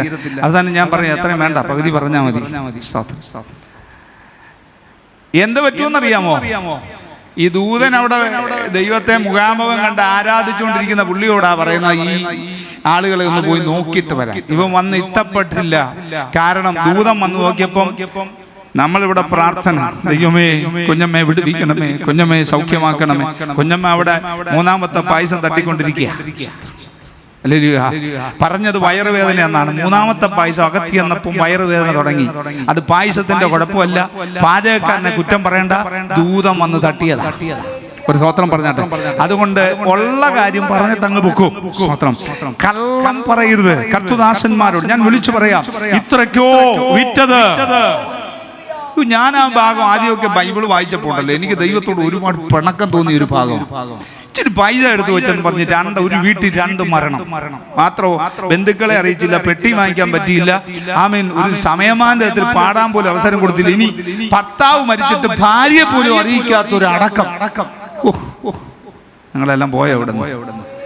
ചിലതൊക്കെ വിശ്വസിക്കാൻ പറ്റാത്ത രീതിയിലാകുന്നതിന്റെ കാരണം ദൈവത്തോട് കാണിക്കുന്ന അനുസരണക്കേടാ. സ്വത്രം പറഞ്ഞാട്ടെ. ഭയങ്കരവും അതിശയകരവുമായത് ദേശത്ത് സംഭവിക്കുന്നു. കാരണം ഞാൻ സ്വത്രം ഈ ദിവസങ്ങളിൽ ആ വിഷയത്തെ കുറിച്ച് ഇങ്ങനെ പഠിച്ചുകൊണ്ടിരിക്കുക. നിങ്ങൾക്കറിയാമോ, ഭയങ്കരവും അതിശയകരമായ ദേശത്ത് സംഭവിക്കാനുള്ള 9 കാരണങ്ങൾ. സ്വത്രം ഞാൻ ഈ ദിവസങ്ങളിൽ പഠനമുറിയില്ല. ഒരു ഹല്ലേലൂയ പറഞ്ഞാട്ടെ. 9 കാരണം, ഏകദേശം 4-5 എണ്ണം ഞാൻ ഇരുന്ന് വ്യാഖ്യാനിച്ചെടുത്തിട്ടുണ്ട്. ഇനി ഒരു 4 പോയിന്റും കൂടെ എനിക്ക് ഇതുവരെ പിടികിട്ടാത്തതാ. സ്തോത്രം. ആ 9 എണ്ണം ഇറങ്ങി കഴിയുമ്പോൾ എവിടെങ്കിലും ആ പ്രസംഗം നിങ്ങൾക്ക് കേൾക്കാം. സ്തോത്രം. അപ്പൊ ഈ ഭയങ്കരവും അതിശയകരമായി ദേശത്ത് മാത്രമല്ല സഭയ്ക്കകത്ത് സംഭവിച്ചുകൊണ്ടിരിക്കുക. ചെവി പൊത്തിപ്പോകുന്ന വാർത്തകൾ, കണ്ണടച്ചു പോകുന്ന വാർത്തകൾ, സംഭവങ്ങൾ സഭയ്ക്കകത്ത് നടക്കുകയാ. ഇത് അന്ത്യകാലമാ. എന്നാൽ ദൈവത്തിന്റെ മക്കളോട് ഞാൻ വിളിച്ചു പറയുക, പരിശുദ്ധാത്മാവിനോട് ദൈവസഭ വ്യാജം കാണിക്കരുത്. ഹല്ലേലൂയ പറഞ്ഞാട്ടെ. അതുകൊണ്ടാണ് ഞാൻ പറഞ്ഞത്, ഇവിടെ നന്നാകാത്തത് ലോകത്തിലൊരിടത്തും നന്നാകത്തില്ല. ദൈവസഭയ്ക്കകത്ത് വന്ന് നീ കുശുമ്പ് കാണിച്ചാൽ ആ കുശുമ്പ് ഒരിക്കലും മറത്തില്ല. സ്തോത്രം. ഞാൻ പഠിച്ചൊരു കാര്യമുണ്ട്. ഈ ഉപവസിച്ചുകൊണ്ടിരിക്കുമ്പോൾ പ്രത്യേകിച്ച് വളരെ നിങ്ങൾ ശ്രദ്ധിക്കണം. ഉപവസത്തിൽ നിങ്ങൾ പ്രാപിക്കുന്നതൊന്നും നിങ്ങളെ വിട്ടു പോകത്തില്ല. ആര് സ്തോത്രമൊന്നും പറഞ്ഞില്ലല്ലോ. ഉപവസിച്ചുകൊണ്ടിരിക്കുമ്പോൾ നുണ പറയാൻ പഠിച്ചാൽ മരിക്കുന്നത് വരെ നിങ്ങൾ നുണ പറയും. പറ്റിയ കർത്തൃമേശയുടെ ഇടയ്ക്ക് നുണ പറയും. ഒരു ഹല്ലേലൂയ പറഞ്ഞാൽ നിങ്ങൾ സ്തോത്രമൊന്നും പറഞ്ഞില്ലല്ലോ. കുറച്ച് നാൾ മുമ്പ് എന്നോട് കുമ്പനാടുള്ള ഒരു അച്ചായൻ പറഞ്ഞു, സ്തോത്രം, പക്ഷേ എനിക്ക് നമ്മുടെ കുമ്പനാട് കൺവെൻഷന്റെ, ക്ഷമിക്കണേ പ്രസ്താവിക്കുന്നത്, ഈ കർത്തൃമേശ എനിക്ക് ഭയങ്കര ഇഷ്ടമാണ്. അതറിയോ? പുള്ളി ആകെപ്പാടെ വിഷമിച്ചിരിക്കുക. കർത്തൃമേശ എടുക്കുകയും ചെയ്യണം, പുല്ലാട് വരെ പോവുകയും ചെയ്യണം. പുള്ളിക്ക് ആകെ ടെൻഷൻ, പുല്ലാട് പോകണം, അത്യാവശ്യം ഒരാളുടെ ബിസിനസ്സുകാരനാണ്. പുള്ളി പറഞ്ഞു എനിക്കിത് പൈസയും കിട്ടാനുണ്ട്, പക്ഷെ എന്ത് ചെയ്യും? പുള്ളി പറഞ്ഞ സമയം വെച്ച് നോക്കി ഏതാണ്ട് കർത്തൃമേശയുടെ ഇടയിലാണ്. പുള്ളി അങ്ങനെ ചിന്തിച്ചപ്പോഴാണ് പുള്ളിക്ക് ഒരു ഐഡിയ കിട്ടി. സ്വത്രം. പുള്ളി കർത്തൃമേശയ്ക്ക് ഒരുങ്ങി വന്ന് പുറകിലങ്ങ് ഇരുന്നു. സ്വത്രം. അപ്പം വന്നപ്പം പുള്ളി അപ്പം എടുത്ത് കഴിച്ചുകൊണ്ട് വണ്ടി കയറി പുല്ലാട് പോയി. പുള്ളി പുല്ലാട് എന്ന് പൈസ മേടിച്ച് തിരിച്ചു ഇവിടെ വന്നപ്പം പാനപാത്രം വന്നു. നിങ്ങൾ സ്വത്രമൊക്കെ പോയല്ലേ? നല്ല ഐഡിയ. കാരണം 2 കാര്യവും നടന്നു. രാവിലെ പൈസയും കിട്ടി, കർത്തൃമേശ എടുത്തു. അപ്പം കഴിച്ചിട്ട് ബസ് കയറി പുല്ലാട് പോയി. പുല്ലാട് ചെന്ന് പൈസയും വാങ്ങിച്ച് പോക്കറ്റ് വെച്ചോണ്ട് അടുത്ത വണ്ടിക്ക് കയറി ഇവിടെ എത്തിയപ്പം പാനപാത്രം വരുന്നതേ ഉള്ളൂ. എന്നാ എളുപ്പ നല്ല സ്തോത്രം പറഞ്ഞാട്ടെ. ദൈവം ഇറങ്ങി വന്നില്ലെങ്കിൽ നിങ്ങൾ ചിന്തിച്ചു നോക്ക്. ദൈവസഭയോട് ഞാൻ വിളിച്ചു പറയാ, പഴയത് പലതും നാം വിട്ടതാ, ഇതൊന്നും നമുക്കിനി വേണ്ട. ലോകത്തെയും ലോകത്തിനുള്ളതിനെയും ലോകത്തിന്റെ രീതികളെയും കൈവശപ്പെടുത്തി മുൻപോട്ട് പോകരുത്. അത് പരാജയമാണ്. അത് ദൈവസഭയ്ക്ക് ഭൂഷണമല്ല. അതുകൊണ്ട് ഈ ആർട്ടിഫിഷ്യൽ ക്യാരക്ടർ നമ്മുടെ ആരെങ്കിലും ഉണ്ടെങ്കിൽ ഇന്നത് മാറ്റിയിട്ട് വേണം പോകാൻ. ഒരു ഹല്ലേലൂയ പറഞ്ഞാൽ നാലാമത്തെ ക്യാരക്ടറിലേക്ക് വേഗത്തിൽ വരാം. സ്വതന്ത്രം. നാലാമത്തെ ക്യാരക്ടറിന് ഞാൻ കൊടുത്തിരിക്കുന്ന പേര് കരിയത്തില്ല. ക്രിസ്തീയ ജീവിതം എന്ന് പറഞ്ഞു ചിലരൊക്കെ പറയാറുണ്ട്, പക്ഷേ എനിക്കാണ് പ്രാർത്ഥിക്കാൻ പറ്റുന്നില്ല, ഞാൻ എന്ത് ചെയ്യണം? നിങ്ങൾ പറ, പ്രാർത്ഥിക്കാൻ പറ്റിയില്ല എന്ത് ചെയ്യണം? കിടന്നുറങ്ങണം. നല്ലത് ആണോ? പ്രാർത്ഥിക്കാൻ പറ്റില്ല എന്ത് ചെയ്യണം ആന്റി? ഒരാൾ നിങ്ങളുടെ അടുത്ത് വന്ന് പറയാ, പക്ഷെ എത്ര നോക്കിയിട്ട് എന്ത് ചെയ്യാൻ പറ്റുന്നില്ല, നമ്മൾ കൈവച്ച അവർ അന്നേരം മുതൽ പ്രാർത്ഥിക്കാൻ തുടങ്ങും. പ്രാർത്ഥിക്കാൻ പറ്റത്തില്ലെങ്കിൽ ഒറ്റ മരുന്നേ ഉള്ളൂ, പ്രാർത്ഥിക്കണം. നിങ്ങളെല്ലാം പോയോ? നിങ്ങളെല്ലാം ഇങ്ങനെ ആകാംക്ഷയോടെ ഇരിക്കായിരുന്നു. ഞങ്ങൾക്ക് അങ്ങനെയൊക്കെ ഉണ്ട്, പക്ഷെ എന്തെങ്കിലും ഒന്ന് പറഞ്ഞതാ. പ്രാർത്ഥിക്കാൻ പറ്റാത്തതോട് ഒറ്റ കാര്യം പറയാനുള്ളൂ, പ്രാർത്ഥിച്ചാലേ ആ കേട് മാറത്തുള്ളൂ. ഒരു നല്ല സ്തോത്രം പറഞ്ഞാട്ടെ, ശക്തിയോടൊരു സ്തോത്രം ചെയ്യാം. അപ്പം പലരുടെയും പരാതി, ഞങ്ങളൊക്കെ ഉപദേശിമാര് എത്രയോ പരാതികൾ കേൾക്കാറുണ്ട്, എത്രയോ ഫോൺ കോൾ. എവിടെങ്കിലും ഒരു കൺവെൻഷൻ നോട്ടീസിൽ പേര്, ഒരു ഫോട്ടോ അല്ലെങ്കിൽ ഒരു ഫോൺ നമ്പർ കിടന്നാൽ ഉറപ്പാ അടുത്ത ദിവസം വിളി വന്നിരിക്കും. സ്തോത്രം. ഒരു ദിവസം ഞാൻ നെടുമങ്ങാട് ഒരു കൺവെൻഷന് ആ ശുശ്രൂഷിക്കാൻ പോയി. എന്റെ നമ്പർ അദ്ദേഹം ആ നോട്ടീസിലിട്ടു. ഞാൻ പോലും പറഞ്ഞില്ല. അന്ന് രാത്രി മുതൽ വിളി വരിക. ചോദ്യം മുഴുവൻ ഇങ്ങനെ, പാസേ എനിക്ക് വല്ലാത്ത ബുദ്ധിമുട്ട്, ഈയിടെയായിട്ട് അങ്ങോട്ട് പ്രാർത്ഥിക്കാൻ പറ്റുന്നില്ല, എന്ത് ചെയ്യാം? ഏറ്റവും കൂടുതൽ വിഷയം വരുന്നത് ഇങ്ങനെ, പ്രാർത്ഥിക്കാൻ പറ്റുന്നില്ല, എന്ത് ചെയ്യണം? ഞാനിങ്ങനെ പ്രാർത്ഥിച്ചുകൊണ്ടിരിക്കുക, ഇതിനെ പറ്റിയ മരുന്ന് വല്ലതും ഉണ്ടോ എന്ന്.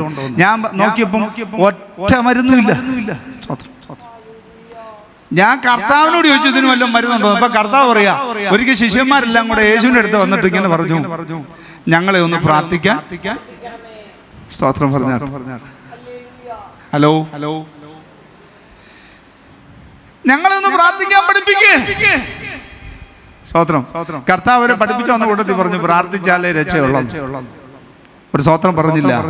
അപ്പൊ ഗുരുവും പറഞ്ഞൊരു കാര്യമുണ്ട്, പ്രാർത്ഥിക്കാൻ ട്രിക്കൊന്നുമില്ല, പ്രാർത്ഥിക്കാൻ സൊല്യൂഷൻ ഒന്നുമില്ല, പ്രാർത്ഥിച്ചാലേ പറ്റൂ, പ്രാർത്ഥിച്ചാലേ അതിന് ജയിക്കാൻ പറ്റത്തുള്ളൂ. പ്രാർത്ഥിക്കാൻ പറ്റാത്ത രീതിയിൽ ഉറക്കം വരുന്നെങ്കിൽ പ്രാർത്ഥിച്ചതിനെ ജയിക്കണം. പ്രാർത്ഥിച്ച് പോരാട്ടം വന്നെങ്കിൽ പ്രാർത്ഥിച്ചതിനെ ഓവർകം ചെയ്യണം. കാരണം പ്രാർത്ഥനയ്ക്കെതിരെ വരുന്ന പ്രശ്നങ്ങൾക്കും പ്രാർത്ഥന മാത്രമേ ഉള്ളൂ പരിഹാരം. സ്തോത്രം പറഞ്ഞില്ല. ഒന്നാമത്തെ കാര്യം നമ്മൾ തിരിച്ചറിയുക എന്നുള്ളത്. സ്തോത്രം. നമ്മുടെ ബലഹീനതകളെ തിരിച്ചറിയുക. നമുക്ക് വരുന്ന പ്രശ്നങ്ങൾ, പ്രതികൂലങ്ങൾ, പലരുടെയും പറച്ചിലൊക്കെ കേട്ടിട്ടുണ്ട്, പക്ഷേ എനിക്ക് മാത്രം എന്താ ഇത്രയും വലിയ പ്രശ്നം? എന്റെ പ്രശ്നം എപ്പോ മാറും? ഉത്തരം, നിന്റെ പ്രശ്നത്തിന്റെ കാഠിന്യം നീ എപ്പോ തിരിച്ചറിയുമോ അന്ന് മുതൽ നിന്റെ പ്രശ്നത്തിന് പരിഹാരം ഉണ്ടാകും. വർഷങ്ങളായി നിന്റെ പ്രശ്നം നീ ചുമന്നുകൊണ്ട് നടക്കുന്നെങ്കിൽ അതിന്റെ അർത്ഥം ആ പ്രശ്നത്തിന്റെ കാഠിന്യം നീ തിരിച്ചറിഞ്ഞില്ല. നമ്മളത് തിരിച്ചറിയുന്നത് വരെ ദൈവം അത് നമ്മുടെ തലയിൽ വെക്കത്തുള്ളൂ. ഒരു ഹല്ലേലൂയ പറഞ്ഞാട്ടെ. ഇന്ന് രാത്രി ഞാൻ ആത്മാവിൽ സന്ദേശം ഇവിടെ ഇരിക്കുന്ന ചിലരോട് ഞാൻ വിളിച്ചു പറയുക, നിങ്ങളുടെ പ്രശ്നങ്ങൾ എപ്പോൾ മാറുമെന്ന് ചോദിച്ചാൽ ഈ രാത്രി നീ ആ പ്രശ്നം തിരിച്ചറിഞ്ഞോ, അതെന്തിനു വേണ്ടിയാ, അതിന്റെ ഉദ്ദേശം എന്തെന്ന് തിരിച്ചറിയണം. തിരിച്ചറിയുമ്പോൾ നമ്മുടെ പ്രശ്നങ്ങൾക്ക് പരിഹാരം വരും. ചില പിള്ളേർ വന്ന് പറയാറുണ്ട്, അപ്പനും അമ്മയ്ക്കും എന്നെ ഇഷ്ടമല്ലാത്തതുകൊണ്ട് രാവിലെ അടിക്കും, ഉച്ചയ്ക്ക് പഠിക്കും, വൈകിട്ടും കണ്ണി കാണുമ്പോൾ എല്ലാം അടിക്കും. സ്തോത്രം. ഒരു കുഞ്ഞിനെ ഞാൻ ഇങ്ങനെ കൗൺസിൽ ചെയ്തപ്പോൾ അവള് പറയാണ്, ഒട്ടൂഷ. ഞാൻ പറഞ്ഞു, ഇല്ല മക്കളെ, നിന്നെ ഇഷ്ടമല്ലെങ്കിൽ നിന്റെ അപ്പനും അമ്മയും എന്തുകൊണ്ടാണ് ഞങ്ങളെ പ്രാർത്ഥിക്കാം, അതൊക്കെ വേറെ പാസ്റ്റേ, അവർക്ക് ഇഷ്ടമല്ല. അപ്പൊ ഞാൻ ചോദിച്ചു, എന്തിനാ അടിച്ചത്? അത് രാവിലെ എണീറ്റ് ജോലി ചെയ്യാൻ പറഞ്ഞു, അതിനാ രാവിലെ അടിച്ചത്. അതേ വിഷയത്തിനാ ഉച്ചയ്ക്കും അടിച്ചത്. ഞാൻ ചോദിച്ചു, വൈകിട്ട് അടിച്ചോ? അതേ വിഷയത്തിന്. നീ ജോലി ചെയ്തോ? ഇല്ല. സ്തോത്രം പറഞ്ഞു. ഞാൻ പറഞ്ഞു, മോനെ, നാളെ രാവിലെ അമ്മ പറഞ്ഞ ആ ജോലി നീ ഒന്ന് ചെയ്തു നോക്ക്. അവള് വിചാരിച്ചു ഞാൻ ഏതാണ്ട് വലിയ ട്രിക്ക് പറയാം. ഞാനൊരു ട്രിക്കും അല്ല പറഞ്ഞത്, ഞാൻ ആ അമ്മയുടെ മനസ്സ് മനസ്സിലാക്കി പറഞ്ഞു നോക്കി. പിറ്റേ ദിവസം അവൾ എന്നെ വിളിച്ചിട്ട് പറഞ്ഞു, ഇന്ന് അമ്മ എന്നെ അടിച്ചില്ല. എന്താ കാരണം എന്ന് വെച്ചപ്പോൾ അവൾ പറഞ്ഞു, ഇന്നലെ ഞാൻ ഇട്ടിരുന്ന ഡ്രസ്സ് അവിടെ വലിച്ചെറിഞ്ഞുകൊണ്ട് അമ്മ അടിച്ചത്. ഇന്ന് പക്ഷേ ഞാൻ ആ ഡ്രസ്സ് വലിച്ചെറിയാതിരുന്നപ്പോൾ ആ അടി എനിക്ക് കിട്ടിയില്ല. അവളോട് ഞാൻ ചോദിച്ചു, ഇനി എപ്പോഴെങ്കിലും ഈ ഡ്രസ്സ് നീ വലിച്ചെറിയുമോ? അപ്പൊ അവള് പറഞ്ഞൊരു കാര്യം, ഇനി മേലാൽ ഞാൻ വലിച്ചെറിയത്തില്ല. അപ്പൊ ഞാൻ പറഞ്ഞു, ഇനി മേലാൽ നിന്റെ അമ്മ ഈ വിഷയത്തിന് നിന്നെ തല്ലത്തില്ല. കരമുയർത്തി ഒരു സ്തോത്രം പറഞ്ഞാട്ടെ. എവിടെയെങ്കിലും വിഷയങ്ങൾ കാഠിന്യമാകുന്നെങ്കിൽ ഓർത്തോണം, ഒരു തിരിച്ചറിവ് നമ്മുടെ അകത്തുണ്ടാകണം. ഒരു ഹല്ലേലൂയ പറഞ്ഞാട്ടെ. 39-ാം സങ്കീർത്തനത്തിനകത്ത് ഒരു ഓറിയന്റേഷൻ നമുക്ക് കാണാൻ കഴിയും. ഇപ്പൊ വായിപ്പിക്കാൻ സമയമില്ല. നാവ് കൊണ്ട് പാപം ചെയ്യാതിരിപ്പാൻ ഞാൻ എന്റെ വഴികളെ സൂക്ഷിക്കുമെന്നും ദുഷ്ടൻ എന്റെ മുൻപിലിരിക്കുമ്പോൾ കാക്കുമെന്നും ഞാൻ പറഞ്ഞു. സങ്കീർത്തനക്കാരൻ തീരുമാനമെടുത്തു, ഞാൻ എന്റെ വായെ കടിഞ്ഞാണിട്ട് കാക്കും. എന്തുകൊണ്ട്? എന്റെ മുൻപിൽ ഒരു ദുഷ്ടനുണ്ട്. ദൈവമക്കളെ, ഇന്ന് രാത്രി നമുക്കൊരു പ്രതിയോഗി ഉണ്ടെന്നത് നമ്മുടെ പരാജയമല്ല. ഒരു പ്രതിയോഗി ഉള്ളത് കൊണ്ട് നമ്മൾ കർത്താവിനെ യഥാർത്ഥമായി സേവിക്കുന്നു. സ്തോത്രം പറഞ്ഞാട്ടെ. ഒരു പ്രതിയോഗി ഉള്ളത് ഒരു ദൈവത്തിന്റെ പരാജയമല്ല. ഒരു പ്രതിയോഗി ഉള്ളത് കൊണ്ടാ നമ്മൾ ഇന്ന് വരെയും നേർവഴിയെ നടക്കുന്നു. ഒരു ഹല്ലേലൂയ പറഞ്ഞാട്ടെ. ഈ രാത്രി നമ്മുടെ മുമ്പിൽ ഒരു പ്രതിയോഗിയെ തന്നതിനായി നമുക്ക് ദൈവത്തിന് സ്തോത്രം ചെയ്യാം. പ്രതിയോഗി തന്നതുകൊണ്ടാ നാം ഇന്നും കൃപയിൽ നിൽക്കുന്നത്. പ്രതിയോഗി ഉള്ളത് കൊണ്ടാ നാം നേരെയുള്ള പാതയിൽ നടന്നത്. ഒരു പ്രതിയോഗി ഉള്ളത് കൊണ്ടാ പലപ്പോഴും നമ്മുടെ ജീവിതം ആമേൻ ദൈവാനുരൂപമാക്കി തീർക്കുവാനിടയായത്. അങ്ങനെയാണെങ്കിൽ ഇന്ന് രാത്രി നീ പ്രാർത്ഥിച്ചോ, എന്റെ പ്രതിയോഗിയെ മാറ്റുവാനല്ല. നമ്മുടെ ചില ചിന്താഗതികൾ മാറണം. പത്രോസിന്റെ കാല് കഴുകാനായിട്ട് യേശു കർത്താവ് സ്തോത്രം വെള്ളവും തോർത്തും എടുത്തപ്പോൾ പത്രോസിന്റെ ഉള്ളിലെ ചിന്ത, എന്റെ ഗുരു എന്റെ പാദം കഴുകണ്ട. പക്ഷേ കർത്താവിന് ഒരു പാഠം പഠിപ്പിച്ചു. ഞാൻ നിന്റെ കാല് കഴുകിയാലേ നിനക്ക് എന്നോട് പങ്കും ഓഹരിയുള്ളൂ. ഈ വെളിപ്പാട് കിട്ടിയ പത്രോസ് വന്നിട്ട് ഒരു വാക്ക് പറഞ്ഞു കേൾക്കണോ? നീ എന്റെ കാല് മാത്രം കഴുകിയാ പോരാ, എന്റെ തലയും കൂടെ കഴുകണം. ഈ രാത്രി അതിന്റെ പൊരുൾ മനസ്സിലാക്കിയപ്പോ പത്രോസിന് മനസ്സിലായി, ഞാൻ ഇന്നലെ വരെ എന്താ വിചാരിച്ചത്, ആ വിചാരത്തിന് എന്റെ കർത്താവ് മാറ്റം വരുത്തിയപ്പോ ആമേൻ പത്രോസ് എന്ത് ചെയ്തു? കർത്താവിനോട് പറഞ്ഞു, എന്റെ തലയും കൂടെ കഴുകുക. കുറച്ചുകൂടെ എനിക്ക് അനുഗ്രഹം വേണം, കുറച്ചുകൂടെ എനിക്ക് ഓഹരി വേണം, കുറച്ചുകൂടെ വിടുതൽ വേണം. കരമുയർത്തി ഒരു നല്ല സ്തോത്രം ദൈവം മക്കൾ പറ. ഈ രാത്രി പരിശുദ്ധാത്മാവിൽ ഞാൻ വിളിച്ചു പറയുക, ഇന്നലകളിൽ നീ ദൈവത്തോട് പിറുപിറുത്ത വിഷയങ്ങൾ, ഇന്നലകളിൽ ദൈവത്തോട് നീ ആമേ മറുതലിച്ച വിഷയങ്ങൾ നിന്റെ ജീവിതത്തിന്റെ നന്മക്കാണെന്ന് തിരിച്ചറിയുമ്പോ ഏത് പ്രതികൂലങ്ങളെയും അതിജീവിക്കുവാൻ ഈ രാത്രി നാം തയ്യാറാകണം. പറഞ്ഞാണ് ദൈവമക്കൾ ശക്തിയോടെ ദൈവത്തിന് സ്തോത്രം ചെയ്യാം. ഒരിക്കൽ പൗലോസിന് ഒരു ചിന്താഗതി ഉണ്ടായിരുന്നു. പൗലോസ് ഇങ്ങനെ ശുശ്രൂഷ ചെയ്യുമ്പോൾ തന്റെ ശുശ്രൂഷയെ ബാധിക്കത്തക്ക തരത്തിൽ തനിക്കൊരു ശൂലം ഉണ്ടായിരുന്നു. അതിനുവേണ്ടി ഒരു യഹൂദന്റെ പാരമ്പര്യം അനുസരിച്ച്, നിയമം അനുസരിച്ച് ഒരു വിഷയത്തിന് മറുപടി കിട്ടുമോന്നറിയാൻ 3 വട്ടം പ്രാർത്ഥിക്കും. സ്വത്രം നമ്മുടെ നാട്ടിൽ പറയത്തില്ല, 1 പിഴച്ച 3 എന്ന് പറഞ്ഞ പോലെ 3 വട്ടം പ്രാർത്ഥിക്കും. നമ്മുടെ കർത്താവും ഗെത്സമനയിൽ ഒരു മനുഷ്യൻ എന്ന നിലയിൽ 3 വട്ടം ഒരു വിഷയത്തിന് പ്രാർത്ഥിച്ചു. അപ്പൊ പൗലോസ് 3 വട്ടം പ്രാർത്ഥിച്ചു കഴിഞ്ഞപ്പോൾ മറുപടി, എന്റെ കൃപ നിനക്ക് മതി. അതിന്റെ ഭാഗം ഒന്ന് എടുത്ത് വായിച്ചേ. അതിന്റെ ആ വാക്കിന്റെ അടുത്ത വാക്യം വായിച്ചാ, എന്റെ ശക്തി ബലഹീനതയിൽ തികഞ്ഞു വരുന്നു. അടുത്ത വാക്യം, ശ്രദ്ധിക്കണം. കർത്താവ് പൗലോസിനോട് പറഞ്ഞു, എന്റെ കൃപയ്ക്കൊരു പ്രത്യേകതയുണ്ട്, അത് നിന്റെ മേൽ ഇരിക്കുന്നത് എന്തുകൊണ്ടെന്നറിയാമോ? നിനക്കൊരു ബലഹീനത ഉള്ളത് കൊണ്ടാ. സ്തോത്രം പറഞ്ഞാട്ടെ. എന്ന് പറഞ്ഞാൽ നീ വിചാരിക്കുക നിന്റെ കഷ്ടം നിനക്കൊരു നഷ്ടമാ, നിന്റെ വേദന നിനക്കൊരു നഷ്ടമാ. പക്ഷെ കർത്താവ് പറഞ്ഞു, ഇത് ഉള്ളത് കൊണ്ട് നിന്റെ മേൽ കൃപ വ്യാപരിക്കുന്നു. ഈ വെളിപ്പാട് പ്രാപിച്ചപ്പോ പൗലോസ് തിരിച്ചു പറഞ്ഞ പദം കേൾക്കണോ? ആകയാൽ ക്രിസ്തുവിന്റെ ശക്തി എന്റെ മേൽ ആവസിക്കേണ്ടതിന് അതിസന്തോഷത്തോടെ എന്റെ ബലഹീനതകളിൽ പ്രശംസിക്കുന്നു. അല്ലോ, ഇങ്ങോട്ട് നോക്ക്. നിന്റെ പ്രാർത്ഥനയ്ക്ക് എന്താ മറുപടി ഇല്ലാത്തത്? നിന്റെ കുഞ്ഞുങ്ങളുടെ വിദ്യാഭ്യാസം എന്താ ഇങ്ങനെ ആയിപ്പോയത്? നിന്റെ കുടുംബത്തിൽ മാത്രമല്ല ഉയർച്ചയില്ലാത്തത്? നീ ചെയ്യുന്ന ബിസിനസ് എന്താ പരാജയപ്പെടുന്നത്? ഇന്ന് രാത്രി ഞാൻ പറയാം, ഈ നഷ്ടങ്ങൾ നിനക്കുണ്ടെങ്കിലും ഈ കസേരയിലും ഈ പായിലും നീ ഇരിക്കുന്നില്ലേ? ഓത്രം പറഞ്ഞാട്ടെ. ലോകം ചോദിക്കുക, എന്നാച്ചായ നിങ്ങൾക്ക് മാത്രം? നീ ഒന്ന് ചിന്തിച്ചേ.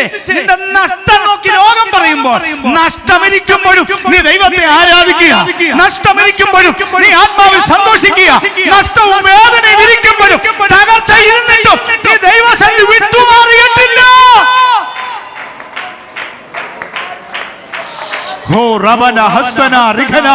ഈ രാത്രി ചിലരുടെ ചോദ്യങ്ങളുടെ ഉത്തരമായി പരിശുദ്ധാത്മാവ് വ്യക്തമായി വിളിച്ചു പറയുന്നു. ലോകം നിന്നോട് പറയും, നിന്റെ ജീവിതം കൊണ്ട് പ്രയോജനമില്ല, നീ ഒരു നഷ്ടമാ, നീ ഒരു തകർച്ചയാ, നീ ഒരു ഭാരമാ, നീ ഒരു വേദനയാ, നീ ഞങ്ങൾക്കൊരു നാണക്കേടാ. പക്ഷെ ഇന്ന് രാത്രി പറയാ, ഇതെല്ലാം ഉണ്ടായിട്ടും ഞാൻ എപ്പോഴും ദൈവത്തിന്റെ അടുക്കല, ഇതെല്ലാം ഉണ്ടായിട്ടും ഞാൻ ദൈവത്തെ ആരാധിക്കുക, ഇതെല്ലാം ഉണ്ടായിട്ടും എന്റെ മേലുള്ള കൃപ വ്യർത്ഥമായിട്ടില്ല. വേദന ഉണ്ടെങ്കിലും നിരാശയുണ്ടെങ്കിലും മറ്റുള്ളവർക്ക് നാണക്കേടാ, നിന്റെ ജീവിതമെങ്കിലും ഈ രാത്രി വിളിച്ചു പറയാ, നിന്റെ കൃപ മാറിയിട്ടില്ലെന്ന് ഉറപ്പിച്ചോ. ഒരു ഹല്ലേലൂയ പറഞ്ഞാട്ടെ. ആമേൻ. ഇതൊരു ഓറിയന്റഡ് ക്യാരക്ടറാണ്. എന്തെന്ന് ചോദിച്ചാൽ, എൻ്റെ ജീവിതത്തിൽ വരുന്ന പ്രശ്നങ്ങളെ അതിൻ്റെ ഗുണമാക്കി ഞാൻ തീർത്തുകൊണ്ടിരിക്കുക. എൻ്റെ വേദനയെ ഞാൻ ആരാധനയാക്കുക, എൻ്റെ സങ്കടത്തെ ഞാൻ ആത്മാക്കളുടെ വിടുതലാക്കി മാറ്റിക്കൊണ്ടിരിക്കുക. ഇന്ന് രാത്രി നിനക്ക് വന്ന പ്രശ്നത്തെ നിനക്ക് തന്നെ മാറ്റം വരുത്താൻ പറ്റും. ഒരു ഹല്ലേലൂയ പറഞ്ഞാട്ടെ. അതുകൊണ്ടാണ് പൗലോസ് പറഞ്ഞത്, ക്രിസ്തുവിന്റെ ശക്തി എന്റെ മേൽ ആവസിക്കേണ്ടതിന് ഞാൻ അതിസന്തോഷത്തോടെ എന്ന് പറഞ്ഞാൽ എനിക്ക് കഷ്ടം എത്ര കൂടുമോ അതനുസരിച്ച് എന്റെ മേൽ ക്രിസ്തുവിന്റെ ശക്തി ആവസിക്കും. കരമയത്തി ഒരു നല്ല സ്തോത്രം പറഞ്ഞാട്ടെ. ഞാൻ ആ ഭാഗം കൂടെ പറഞ്ഞങ്ങ് വിടുകയാണ്. അഞ്ചാമത്തെ ക്യാരക്ടർ, അതൊന്ന് ഒരു 10 മിനിറ്റെങ്കിലും വിശദീകരിക്കണമെന്നുള്ളത് കൊണ്ട് അതിലേക്ക് വരാം. വായിക്കാം. പത്രോസ് എഴുതിയ 2-ാം ലേഖനം 1-ാം അധ്യായം 3 മുതലുള്ള വാക്യങ്ങൾ ഒന്ന് നിർത്തി വായിച്ചാട്ടെ. 2 പത്രോസ് 1-ാം അധ്യായത്തിന്റെ 3 മുതലുള്ള വാക്യങ്ങൾ. തന്റെ മഹത്വത്താലും വീര്യത്താലും നമ്മെ വിളിച്ചവന്റെ പരിജ്ഞാനത്താൽ. ഒന്ന് ശ്രദ്ധിക്കണം, നമ്മെ കുറിച്ച് അല്ലെങ്കിൽ നമ്മെ വിളിച്ച വിളിയെ കുറിച്ച് പത്രോസ് ഒന്ന് വിശദീകരിക്കുന്നത് ശ്രദ്ധിക്കണം. 3 ഘടകങ്ങൾ നമ്മുടെ വിളിക്കകത്തുണ്ട്. ഹലോ, നമ്മൾ ആരും ഒരു ദിവസം ഇങ്ങനെ മനസ്സിൽ തോന്നി വന്നവരല്ല. ഉലക സ്ഥാപനത്തിന് മുൻപേ, ഒന്നുകൂടെ മുൻപോട്ട് കയറി പറഞ്ഞ അമ്മയുടെ ഉദരത്തിൽ ഉരുവാകുന്നതിന് മുൻപേ, സ്തോത്രം, നമ്മെ വിളിച്ചൊരു ദൈവമുണ്ട്. ഒരു ഹല്ലേലൂയ പറഞ്ഞാട്ടെ. ഈ രാത്രി അങ്ങനെ വിശ്വസിക്കുന്നവർ ചേർന്ന് ദൈവത്തിന് സ്തോത്രം ചെയ്യാം. ഇതിനകത്ത് വന്നത് അബദ്ധമല്ല. ദൈവം നിന്നെ വിളിച്ചതാ, ദൈവം നിന്നെ തിരഞ്ഞെടുത്തതാ. നിന്റെ അമ്മയുടെ ഉദരത്തിൽ പിണ്ഡാകാരമായിരിക്കുമ്പോൾ കണ്ടൊരു ദൈവം, ഉദരത്തിൽ ഉരുവാകുന്നതിന് മുമ്പേ നിന്നെ അറിഞ്ഞ ദൈവം, ഉലകത്തിന് അടിസ്ഥാനം ഇടുന്നതിന് മുമ്പേ നിന്നെ പോരഞ്ഞ് വിളിച്ചൊരു ദൈവമുണ്ട്. ആമേൻ പറഞ്ഞാട്ടെ. അപ്പൊ നമ്മെ എങ്ങനെയാ ദൈവം വിളിച്ചത്? ആ വിളിക്കകത്ത് 3 കാര്യങ്ങളുണ്ട്. ഇന്ന് രാത്രി ഈ കസേരയിലും ഈ പായിലും ഇവിടെ നിന്നുകൊണ്ട് മൈക്കും പിടിച്ച് പ്രസംഗിക്കാൻ വേണ്ടി നമ്മുടെ വിളിക്കകത്ത് 3 കാര്യങ്ങളുണ്ട്. ഒന്ന്, ദൈവം തന്റെ മഹത്വത്താൽ നമ്മെ വിളിച്ചു. എല്ലാവരും ഇവിടെ ഉണ്ടോ? എന്ന് പറഞ്ഞാൽ ചുമ്മാ വിളിക്കുകയല്ലായിരുന്നു. നമ്മളെ വിളിക്കാൻ വേണ്ടി ദൈവം ഒരു ദൂതനെ പറഞ്ഞു വിട്ടതല്ല. പാപത്തിൽ നിന്ന് നമ്മെ പുറത്തു കൊണ്ടുവരാൻ വേണ്ടി ദൈവം ആരെങ്കിലും പറഞ്ഞു വിടുകയല്ലായിരുന്നു. ദൈവം തന്നെ നമ്മുടെ അടുത്തേക്ക് ഇറങ്ങി വരികയായിരുന്നു. ദൈവം തന്നെ നമ്മുടെ മധ്യ ഇറങ്ങി വന്നു. ആമേൻ. ഒരു ദൂതനെ അയച്ചാൽ ആമേൻ ചെല്ലേണ്ട നമ്മെ വിളിക്കാൻ ദൈവം തന്റെ മുഴുവൻ മഹത്വത്തോടെ ഇറങ്ങി വന്നു.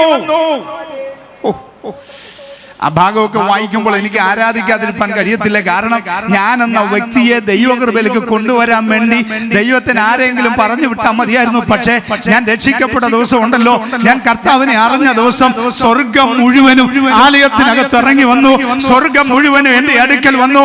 ദൈവം തന്റെ ദൂതന്മാരോ പിതൃപുത്ര പരിശുദ്ധാത്മാവ് ത്രിയേക ദൈവം ആമേ പൂർണ്ണമായി എന്റെ പക്കൽ ഇറങ്ങി വന്നു. കാരണം എന്നെ വിടുവിച്ചത് ഒരു വലിയ അടിമത്വത്തിൽ.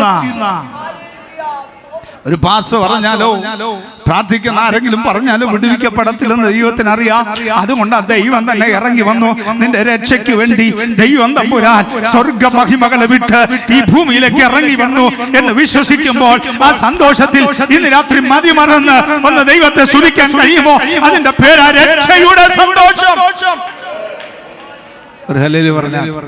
എനിക്ക് എന്തെങ്കിലും ഭാരങ്ങൾ വരുമ്പോൾ ഞാനൊന്ന് മുട്ടുമ്പോൾ നിന്ന് എന്റെ രക്ഷയുടെ സന്തോഷത്തെ കുറിച്ച് ഓർക്കും. എന്നെ ദൈവം വിടുവിച്ച ദിവസത്തെ കുറിച്ച് ഓർക്കും. എന്നെ രക്ഷയിലേക്ക് കൊണ്ടുവന്ന ദിവസത്തെ കുറിച്ച് ഓർക്കും. ഇത് ഓർത്ത് കഴിയുമ്പോൾ ഏത് വലിയ ഭാരവും മാറിപ്പോകും. ആമേൻ പറഞ്ഞാട്ടെ. അപ്പൊ ഒന്ന് മഹത്വത്താൽ, രണ്ട് വീര്യത്താൽ. ഹലോ സ്തോത്രം പറഞ്ഞില്ല. നിങ്ങൾക്കറിയാമോ അശ്ശൂർ പാളയത്തിൽ ഒരു ദൂതൻ ഇറങ്ങിയപ്പോൾ 1,85,000 പേരെ ഒറ്റ നിമിഷം കൊണ്ട് കൊന്നു. ഒരു ദൂതൻ 1,85,000 പേരെ അല്ല കൊല്ലുന്ന, ഒറ്റ കറക്കത്തിൽ കൊന്ന കാര്യമാണ്. ഒരു സ്തോത്രം പറഞ്ഞാട്ടെ. ഇനി 10 ലക്ഷം ഉണ്ടെങ്കിലും ആ ഒരു കറക്കം മതി.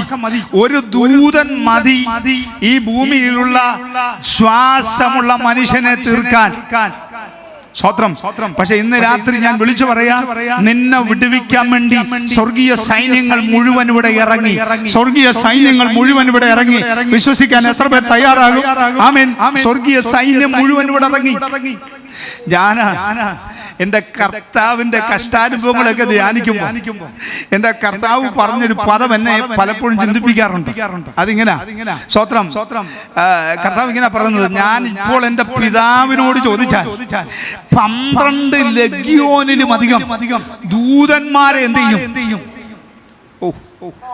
ആ ഭാഗം വായിച്ചു വന്നപ്പോ എനിക്ക് ചുമ്മാ വായിച്ചു വിടാൻ തോന്നിയില്ല. അപ്പൊ ഞാൻ അവിടെ നിന്നുകൊണ്ട് കൂട്ടി 12 ലഗ്യോൻ എന്ന് പറഞ്ഞാൽ 12 × 6 സ്തോത്രം, ഏകദേശം 72,000 ദൂതന്മാര്. എന്റെ ചോദ്യം ഇതാ, 72,000 ദൂതന്മാരെ ഉള്ളോ സ്വർഗത്തിൽ? ആണോ? അല്ല. ദൈവത്തിന്റെ രഥങ്ങൾ 1000,000 കോടിയുമാ. അപ്പൊ കോടാകോടി ദൂതന്മാർ സ്വർഗത്തിലുള്ളതിൽ കർത്താവ് മുകളോട്ട് നോക്കിയിട്ട് പറയുക, 72,000 എണ്ണം പടച്ചട്ട അണിഞ്ഞ് നിൽക്കുക. എന്തിനു വേണ്ടി? പുത്രനെ രക്ഷിക്കാൻ. നിങ്ങൾ ഇവിടെ ഉണ്ടോ? കർത്താവ് ക്രൂശി മരിച്ചത് നമുക്ക് വിടുതലാണെങ്കിൽ, സ്വർഗത്തിന്റെ മണിമകുടമായവൻ സ്വർഗത്തിൽ നിന്ന് ഇറങ്ങി വന്നപ്പം ദൂതന്മാർക്ക് അത്ര പിടിച്ചിട്ടില്ല. സ്തോത്രം. കാരണം അവരുടെ ആരാധ്യവസ്തുവായവനാ താഴോട്ട് ഇറങ്ങി വന്നത്. അവനെ ആളുകൾ നിന്ദിച്ചത്, അവനെ ആളുകൾ തുപ്പിയത്, അവനെ ആളുകൾ പരിഹസിച്ചത്. ഇത് ദൂതന്മാർക്ക് വലിയ താല്പര്യമൊന്നുമില്ല. അതുകൊണ്ട് അവർ റെഡിയായി നിന്ന് ഇവിടുന്ന് ഒരു ആക്ഷൻ പറഞ്ഞാൽ ഇറങ്ങി വരാൻ തയ്യാറായി നിൽക്കുക 72,000 ദൂതന്മാർ. ഞാൻ ഇന്ന് രാത്രി വിളിച്ചു പറയട്ടെ, നിനക്ക് വേണ്ടി കോടാകോടി ദൂതന്മാരെ ദൈവം ഒരുക്കി വെച്ചിട്ടുണ്ട്. നീ പ്രശ്നത്തിലാകുമ്പോൾ ഇറങ്ങി വരുവാൻ അവൻ തയ്യാറാ. കാരണം വചനം പറയുന്നു, അവന്റെ ആജ്ഞ അനുസരിക്കുന്ന വീരന്മാരായി അവന്റെ ദൂതന്മാർ. കുഞ്ഞെ, നീ ഒരു സങ്കടത്തിലാകുമ്പോൾ നിന്നെ നിന്ദിച്ചത് ശ്വാസമുള്ളൊരു മനുഷ്യനാ. പക്ഷെ നിനക്ക് പ്രത്യക്ഷം വരുന്നത് സ്വർഗത്തിന്റെ കോടാകോടി ദൂതഗണങ്ങളാ. രാത്രി ആർക്കും വേണ്ടെങ്കിലും നിന്നെ സ്നേഹിക്കുന്ന ഒരു സ്വർഗമുണ്ട്. വിശ്വസിക്കുന്നവർ ചേർന്ന് സങ്കടങ്ങൾ മറന്നൊന്ന് കർത്താവിനെ ആരാധിക്കുമോ? ഈ രാത്രി നിങ്ങളുടെ വേദനകൾ മറക്കട്ടെ, നിങ്ങളുടെ സങ്കടങ്ങൾ മറക്കട്ടെ. ഈ രാത്രി ദൈവം നിനക്ക് തുണയാ. ഓ രാഘന വൈഡാരമന അധരജാരഘടക ശബ്ദുനെ ജീവനാരകൽക്കന. ഈ രാത്രി ഞാനിത് പറഞ്ഞുകൊണ്ടിരിക്കുമ്പോൾ ചിലർക്ക് വേണ്ടി ദൈവത്തിന്റെ കരമിറങ്ങി വരിക. ചില തലമുറകളുടെ ദൈവത്തിന്റെ കരമിറങ്ങി വരിക. ചില കുടുംബങ്ങൾക്കകത്ത് കാര്യം തീർക്കുന്നവൻ ഇറങ്ങിക്കഴിഞ്ഞു. നിനക്ക് വേണ്ടി അധികാരികളുടെ അടുക്കൽ ഇറങ്ങിച്ചെന്ന് കാര്യം തീർക്കുവാൻ ചില പേപ്പർ വർക്കുകൾ തടസ്സപ്പെട്ടിരിക്കുന്ന ചിലത് ഈ രാത്രി നിനക്ക് വേണ്ടി അവൻ മൂവ് ചെയ്യുകയാണ്. ദൈവത്തിന്റെ ദൂതന്മാർ രാജാവിന്റെ അരമനയ്ക്കകത്തിറങ്ങിയതുപോലെ, രാജകൊട്ടാരത്തിനകത്തിറങ്ങിയതുപോലെ ദൈവത്തിന്റെ സാന്നിധ്യം നിനക്ക് വേണ്ടി അസാധ്യമായ ചില ഇടങ്ങളിൽ ഈ രാത്രി ഇറങ്ങുന്നുവെന്ന് പ്രവചന ദൂതായി പരിശുദ്ധ വിളിച്ചു പറയുമ്പോൾ എന്നോട് ചേർത്ത് സങ്കടങ്ങൾ മറന്ന് ദൈവത്തെ ആരാധിക്കാം.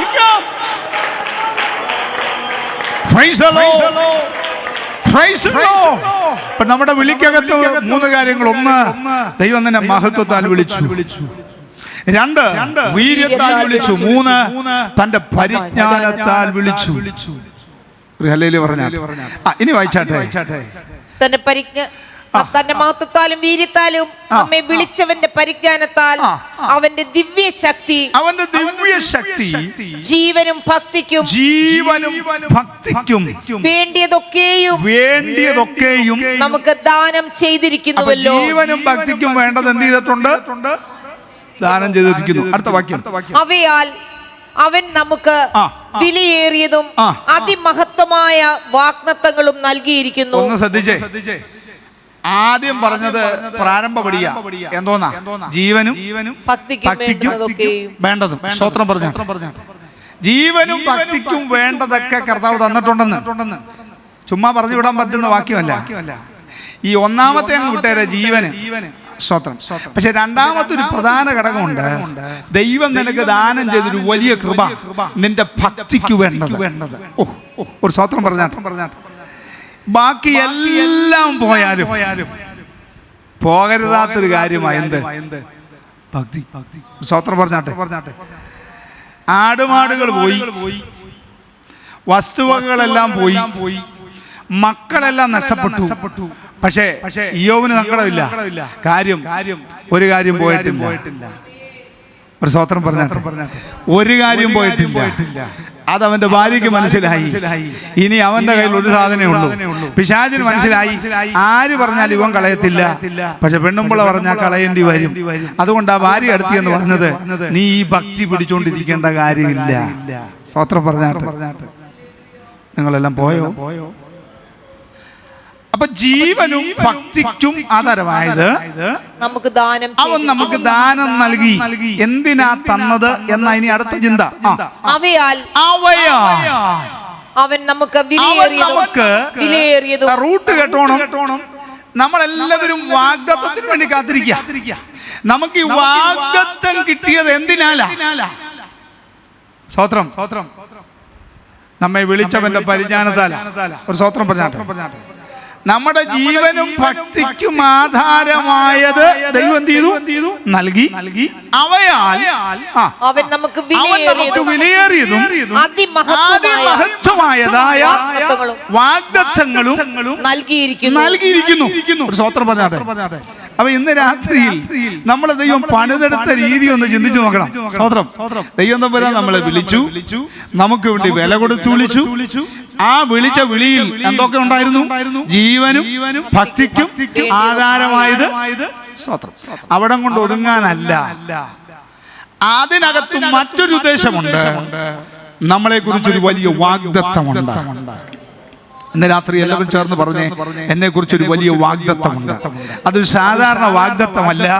അത് ഒരു ഫ്ലൈറ്റിനകത്ത് കയറുന്ന വാഗ്ദത്തമല്ല. അത് രാജ്യങ്ങൾ പോകുന്ന ഒരു വാഗ്ദത്തമല്ല. നിന്നെ കുറിച്ച് ഒരു വിലയേറിയ വാഗ്ദത്തം ദൈവം തന്നിട്ടുണ്ട്. ഇന്ന് രാത്രി ഇതുവരെയും വെളിപ്പെട്ടിട്ടില്ലാത്ത ഒരു വിലയേറിയ വാഗ്ദത്തം എന്നെ കുറിച്ച് ദൈവം അരുളി ചെയ്തിട്ടുണ്ട് എന്ന് വിശ്വസിക്കുന്നവർ ചേർന്ന് ദൈവത്തിന് സ്തോത്രം ചെയ്യാം. ആമേൻ. അങ്ങനെ ആ വാഗ്ദത്തം കൊണ്ട് എന്താണ് സംഭവിക്കുന്നത്? അടുത്ത വാഗ്ദത്തങ്ങളും നൽകിയിരിക്കുന്നു. ഇവയാൽ നിങ്ങൾ ലോകത്തിൽ മോഹത്താലുള്ള നാശം വിട്ടൊഴിഞ്ഞ് ദിവ്യ സ്വഭാവത്തിന് കൂട്ടാളികളായി തീരുവാൻ. രാത്രി നമ്മൾ ചിന്തിക്കേണ്ടത് അഞ്ചാമത്തെ സ്വഭാവം, ഡിവൈൻ ക്യാരക്ടർ. ഹല്ലേലൂയ പറഞ്ഞാട്ടെ. ഇന്ന് രാത്രി സ്തോത്രം പറഞ്ഞില്ല.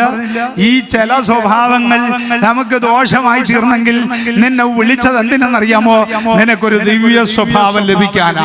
ലോകം നിന്നെ കുറിച്ച് കുറ്റം പറയട്ടെ, ലോകം നിന്നെ കുറിച്ച് എന്ത് ഉണ്ടാക്കി പറയട്ടെ, ലോകത്തിലെ മനുഷ്യൻ നിന്റെ സാഹചര്യം നോക്കി നിന്നെ കുറിച്ച് എന്ത് ചുവർ ചിത്രങ്ങൾ നിർമ്മിക്കട്ടെ, പക്ഷെ ഇന്ന് രാത്രി നീ ആളുമാറിയതുപോലെയാകും. എങ്ങനെയാ?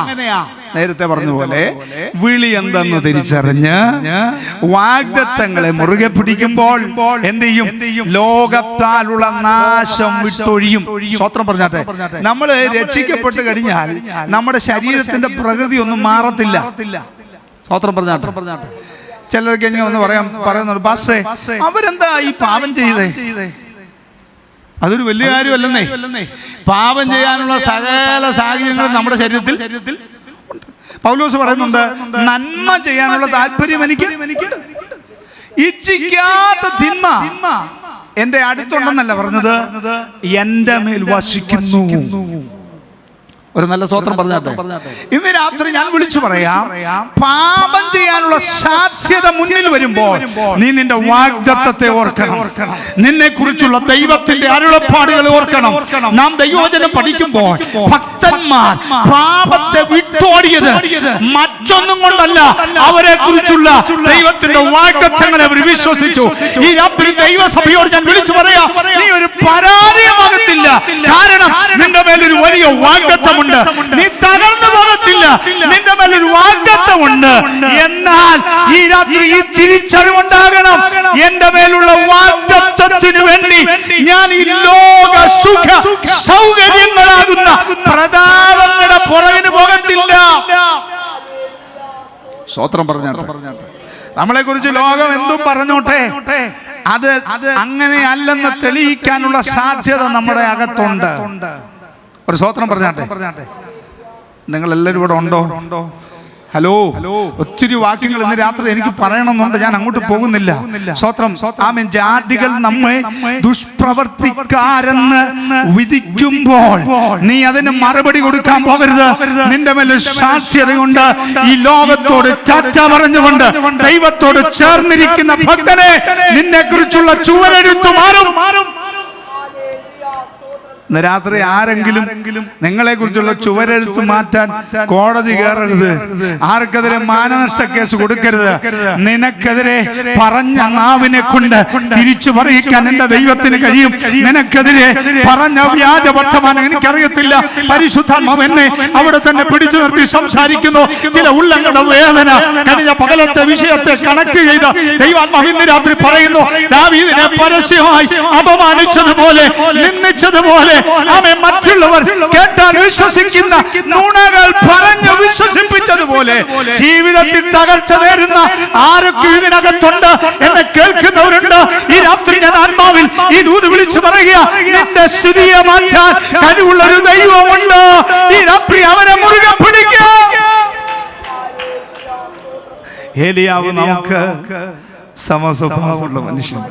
എങ്ങനെയാ ഏലിയാവിന്റെ വാക്കിന് മഴ പെയ്യാതിരുന്നത്? എങ്ങനെയാണ് ഏലിയാവ് പറഞ്ഞപ്പോൾ വീണ്ടും മഴ പെയ്തത്?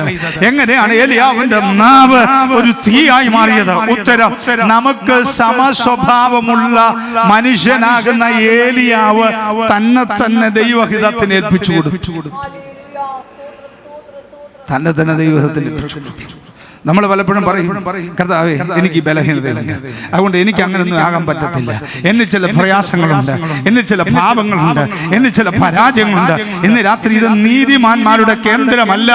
പാപികളെ വിളിക്കാൻ വന്നവൻ നിന്റെ പരാജയത്തെ മാറ്റി നിന്നെ ദൈവത്തിന് കൊള്ളാകുന്നവനാക്കി തീർക്കുവാൻ.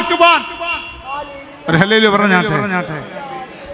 പൗലോസ് പ്രസംഗിച്ചത് വിശുദ്ധന്മാരോടല്ല.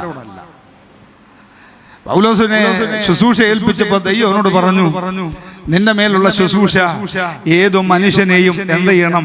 തികഞ്ഞവനാക്കണം. ഒരു ഹല്ലേലൂയ പറഞ്ഞാട്ടെ. തികയാത്തവരുടെ മുമ്പിലാണ് നിന്റെ ശുശ്രൂഷ. എന്തിനാണെന്നറിയാമോ? നീ ശുശ്രൂഷിക്കുമ്പോൾ അവർ തികഞ്ഞവരാക്കണം. ഇന്ന് രാത്രി ദൈവസഭയോട് ഞാൻ ദൂത് പറയാ, ആമേ, മനുഷ്യർ തള്ളിക്കളഞ്ഞാലും, ലോകം നിന്നെ ഉപേക്ഷിച്ചാലും, ആരൊക്കെ എന്തൊക്കെ നിന്നെ കുറിച്ച് പറഞ്ഞാലും, ഈ രാത്രി നീ ദൈവസന്നിധിയിലേക്ക് ഏൽപ്പിച്ചു കൊടുക്കാൻ തയ്യാറാണോ? ഒരു ദിവ്യ സ്വഭാവത്തിന് കൂട്ടവകാശിയായി തീരുവാൻ ഇന്ന് രാത്രി എന്റെ ദൈവം നിന്നെ വിളിച്ചിരിക്കുക. ദൈവത്തിന് ഒരുവനെ ഉപയോഗിക്കാനായി ദൈവം പദ്ധതി ഇടുമ്പോ ആദ്യം പോരാട്ടം ഉണ്ടാകുന്നത് അവന്റെ സ്വഭാവ രീതിക്കെതിരെ. ഒരു ഹല്ലേലൂയ പറഞ്ഞാൽ മനുഷ്യൻ അടിച്ചേൽപ്പിക്കും ചിലപ്പോൾ ജീവിതത്തിന്റെ പരാജയങ്ങൾ. നിങ്ങൾ ചിന്തിച്ചു നോക്ക്, മോശയെ ദൈവം ഒരു വലിയ ശുശ്രൂഷ ഏൽപ്പിച്ചു. മോശ ഓടിപ്പോകേണ്ടി വന്നത് തന്നിൽ ജഡം വെളിപ്പെട്ടപ്പോഴാണ്. മോശയുടെ വലിയ ശുശ്രൂഷയോടുള്ള പോരാട്ടമായിരുന്നു തന്നിൽ വെളിപ്പെട്ട ചില ജഡസ്വഭാവം. മോശ വിചാരിച്ചു എല്ലാം തീർന്നു, അടുത്ത 40 വർഷം തന്നെ ഒതുങ്ങിപ്പോയി. എന്നാൽ അപ്പോസ്തല പ്രവൃത്തിയുടെ പുസ്തകത്തിലേക്ക് വരുമ്പോൾ പരിശുദ്ധാത്മാവ് എഴുതി വെച്ചൊരു ഭാഗമുണ്ട്, നിന്നെ ഞങ്ങൾക്ക് അധികാരിയും നായകർത്താവുമാക്കിയത് ആരെന്ന് അവർ തള്ളിപ്പറഞ്ഞ ഈ മോശയെ മുൾപ്പടർപ്പിൽ പ്രത്യക്ഷനായ ദൂതൻ മുഖാന്തരം അവരെന്ത് നാണയത്തിൽ അവനോട് ചോദിച്ചു, നിന്നെ അധികാരിയാക്കിയത്, നിന്നെ നായകർത്താവാക്കിയത്. അവരൊരു പക്ഷേ ആമേൻ അല്പം കൂടെ കയറ്റിയാ ചോദിച്ചത്, നീ അധികാരിയാണോ? ഒരു സ്തോത്രം പറഞ്ഞാൽ ചിലർ ദേഷ്യം വരുമ്പോ പറയുന്നിട്ടില്ലേ, ഓ ഒരു രാജാവ്, സ്തോത്രം, ഒരു രാജാവ്. അദ്ദേഹം പറഞ്ഞ ഒരു കട്ടൻ ചായ കുടിക്കാനുള്ള പൈസ ഇല്ലാത്തവനെയാ കളിയാക്കി ആള് പറഞ്ഞ ഒരു രാജാവ് എന്ന് പറഞ്ഞ പോലെ മോശയെ നോക്കിയിട്ട് പറഞ്ഞു ഒരു അധികാരി, ഒരു നായകർത്താവ്. ആമേൻ. ദൈവം അത് കുറിച്ചിട്ടു. ഏത് നാണയത്തിൽ നീ പരിഹസിക്കപ്പെട്ടോ അതേ നാണയത്തിൽ, അങ്ങനെ വചനം പറയുന്നത്. ദൈവം എന്ത് ചെയ്തു? നായകർത്താവും നിന്നെ അധികാരിയും ന്യായകർത്താവുമാക്കിയ താൻ എന്നിങ്ങനെ അവർ തള്ളിപ്പറഞ്ഞ ഈ മോശയെ ദൈവം മുൾപ്പടർപ്പിൽ പ്രത്യക്ഷനായ ദൂതൻ മുഖാന്തരം അധികാരിയും വീണ്ടെടുപ്പുകാരനുമാക്കി അയച്ചു. നോക്ക്, 40 വർഷത്തെ സ്വപ്നം ഒറ്റ ദിവസം കൊണ്ട് തകർന്നു. സ്വത്രം പറഞ്ഞാട്ടെ. അതിനടുത്ത 40 അവൻ വില കൊടുത്തു. നിങ്ങളെല്ലാവരും ഇവിടെ ഉണ്ടോ? ഒരു സ്വത്രം പറഞ്ഞാട്ടെ. 40 വർഷത്തെ സ്വപ്നം തകർന്നപ്പോൾ അടുത്ത 40 സകല പ്രതീക്ഷകളും തീർന്ന എന്ന് പറഞ്ഞാൽ അങ്ങോട്ട് കയറിപ്പോയ 40 തിരിച്ചിറങ്ങിക്കൊണ്ടിരിക്കുക. ഇന്നു മാറുമെന്ന് കാത്തിരുന്നു. ഒടുവിൽ തന്റെ പ്രതീക്ഷകളെല്ലാം അസ്തമിക്കുന്ന സമയം ഒരു ദിവസം മോശ സാധാരണ ദൂരത്തിൽ നിന്ന് അല്പം കൂടെ പോയി. എന്തെന്നറിയാമോ? തനിക്കൊരു പ്രതീക്ഷ 40 വർഷത്തിനിടയ്ക്ക് ഉണ്ടായിരുന്നു. പക്ഷേ ആ 40 വർഷം കൊണ്ട് വീണ്ടും എല്ലാ പ്രതീക്ഷകളും അസ്തമിച്ചപ്പോൾ മോശയ്ക്ക് തോന്നി, ദൈവത്തിന്റെ സാന്നിധ്യം എനിക്കൊന്ന് അറിയണം. ഇന്ന് രാത്രി ചിലരെ കുറിച്ച് ദൈവാത്മാവ് ആഗ്രഹിക്കുന്നു. നഷ്ടമായി പോയ ദിനങ്ങളെ തിരിച്ചു തരാൻ, ജീവിതത്തിൽ തകർന്നു പോയ ദിനങ്ങളെ തിരിച്ചു തരാൻ ഇനി ഒരു രക്ഷ ഉണ്ടാകത്തില്ല. ഇനി എന്റെ നരയെ ദുഃഖത്തോടെ പാതാളത്തിൽ ഇറങ്ങുവാൻ ഇടയാകുമെന്ന് പ്രതീക്ഷയില്ലാത്ത കരയുന്ന യാക്കോബേ, ഈ രാത്രി ദൈവാത്മാവ് നിന്നോട് ആലോചന പറയുക. നിനക്ക് വേണ്ടി ചില രഥങ്ങൾ യോസേഫ് അയച്ചിട്ടുണ്ട്. നിന്നെ ജീവിപ്പിക്കുവാൻ, തലമുറകളുടെ നന്മ കാണുവാൻ, നീ അവസാനിക്കുമെന്ന് ഡോക്ടർമാർ എഴുതിയ വിധികളെ മാറ്റാൻ.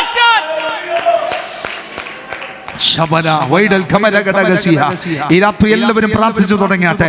പരിശുദ്ധാത്മാവ് ഇന്ന് രാത്രി നിയോഗം തരിക. ചിലരോട് വചനത്തോടെ പ്രവചിക്കാൻ, ചിലരോട് ദൈവാത്മാവ് ഞാൻ പ്രവചിക്കുക. ചില ഉള്ളങ്ങളെ അത് തട്ടിക്കൊണ്ടിരിക്കുക. ഇന്ന് രാത്രി ചിലർ കരഞ്ഞുകൊണ്ടിരിക്കുക. ഞാൻ ആത്മാവിൽ മനസ്സിലാക്കുക. പരിശുദ്ധാത്മാവ് ഇന്ന് രാത്രി പറയുന്നു, മുൾപ്പടർപ്പിൽ പ്രത്യക്ഷനായ ദൂതൻ മുഖാന്തരം അസ്തമിച്ച പ്രതീക്ഷകളെ ഒരു സ്തോത്രം പറഞ്ഞു. മോശ സങ്കീർത്തനത്തിൽ പറഞ്ഞൊരു പദമുണ്ട്. ഒരിക്കൽ ഒരാൾ എന്നോട് പറഞ്ഞു, ഈ മോശ കള്ളമല്ലേ പറഞ്ഞത്? ഞങ്ങളുടെ ആയുഷ്കാലം 70 സംവത്സരം, ഏറെയായ ഒരു സ്തോത്രം പറഞ്ഞു. കാരണം മോശ പ്രതീക്ഷിച്ചു 40 വർഷം കാത്തിരുന്നു. അടുത്ത 40 വർഷം കൂടെ ആയപ്പോ മോശ ചിന്തിച്ചു, തീർന്നു, 80 വർഷം കൊണ്ട് തീരാൻ പോവുക. 80 വർഷം കൊണ്ട് തീരാൻ പോകുക. ദൈവം പറഞ്ഞ മോശെ, നീ 80 ഒതുങ്ങണ്ട, ഒരു 40 ഞാൻ നിനക്ക് എക്സ്ട്രാ തരിക. ലോകം ഇന്ന് വരെ കണ്ടിട്ടില്ലാത്ത, സമൂഹം നിന്നെ കുറിച്ച് ഒരിക്കലും സ്വപ്നം കാണാത്ത ചില ശുശ്രൂഷകൾക്ക് വേണ്ടി, ചില ഉയർത്തെഴുന്നേൽപ്പിന് വേണ്ടി, ചില മുന്നേറ്റത്തിന് വേണ്ടി മോശയെ ഇന്ന് രാത്രി പരിശുദ്ധാത്മാവ് ദൂത് പറയുക. അവൻ നിന്നെ നിയോഗിക്കാൻ പോകുകയോ.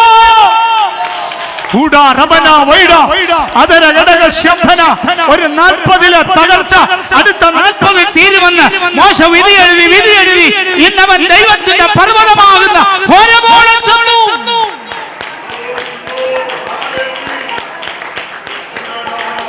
എന്റെ മനസ്സിലേക്ക് വന്നൊരു ചിന്ത ഇങ്ങനെ പറയാം, ആ പർവ്വതം ആരും തൊടാൻ പാടില്ല.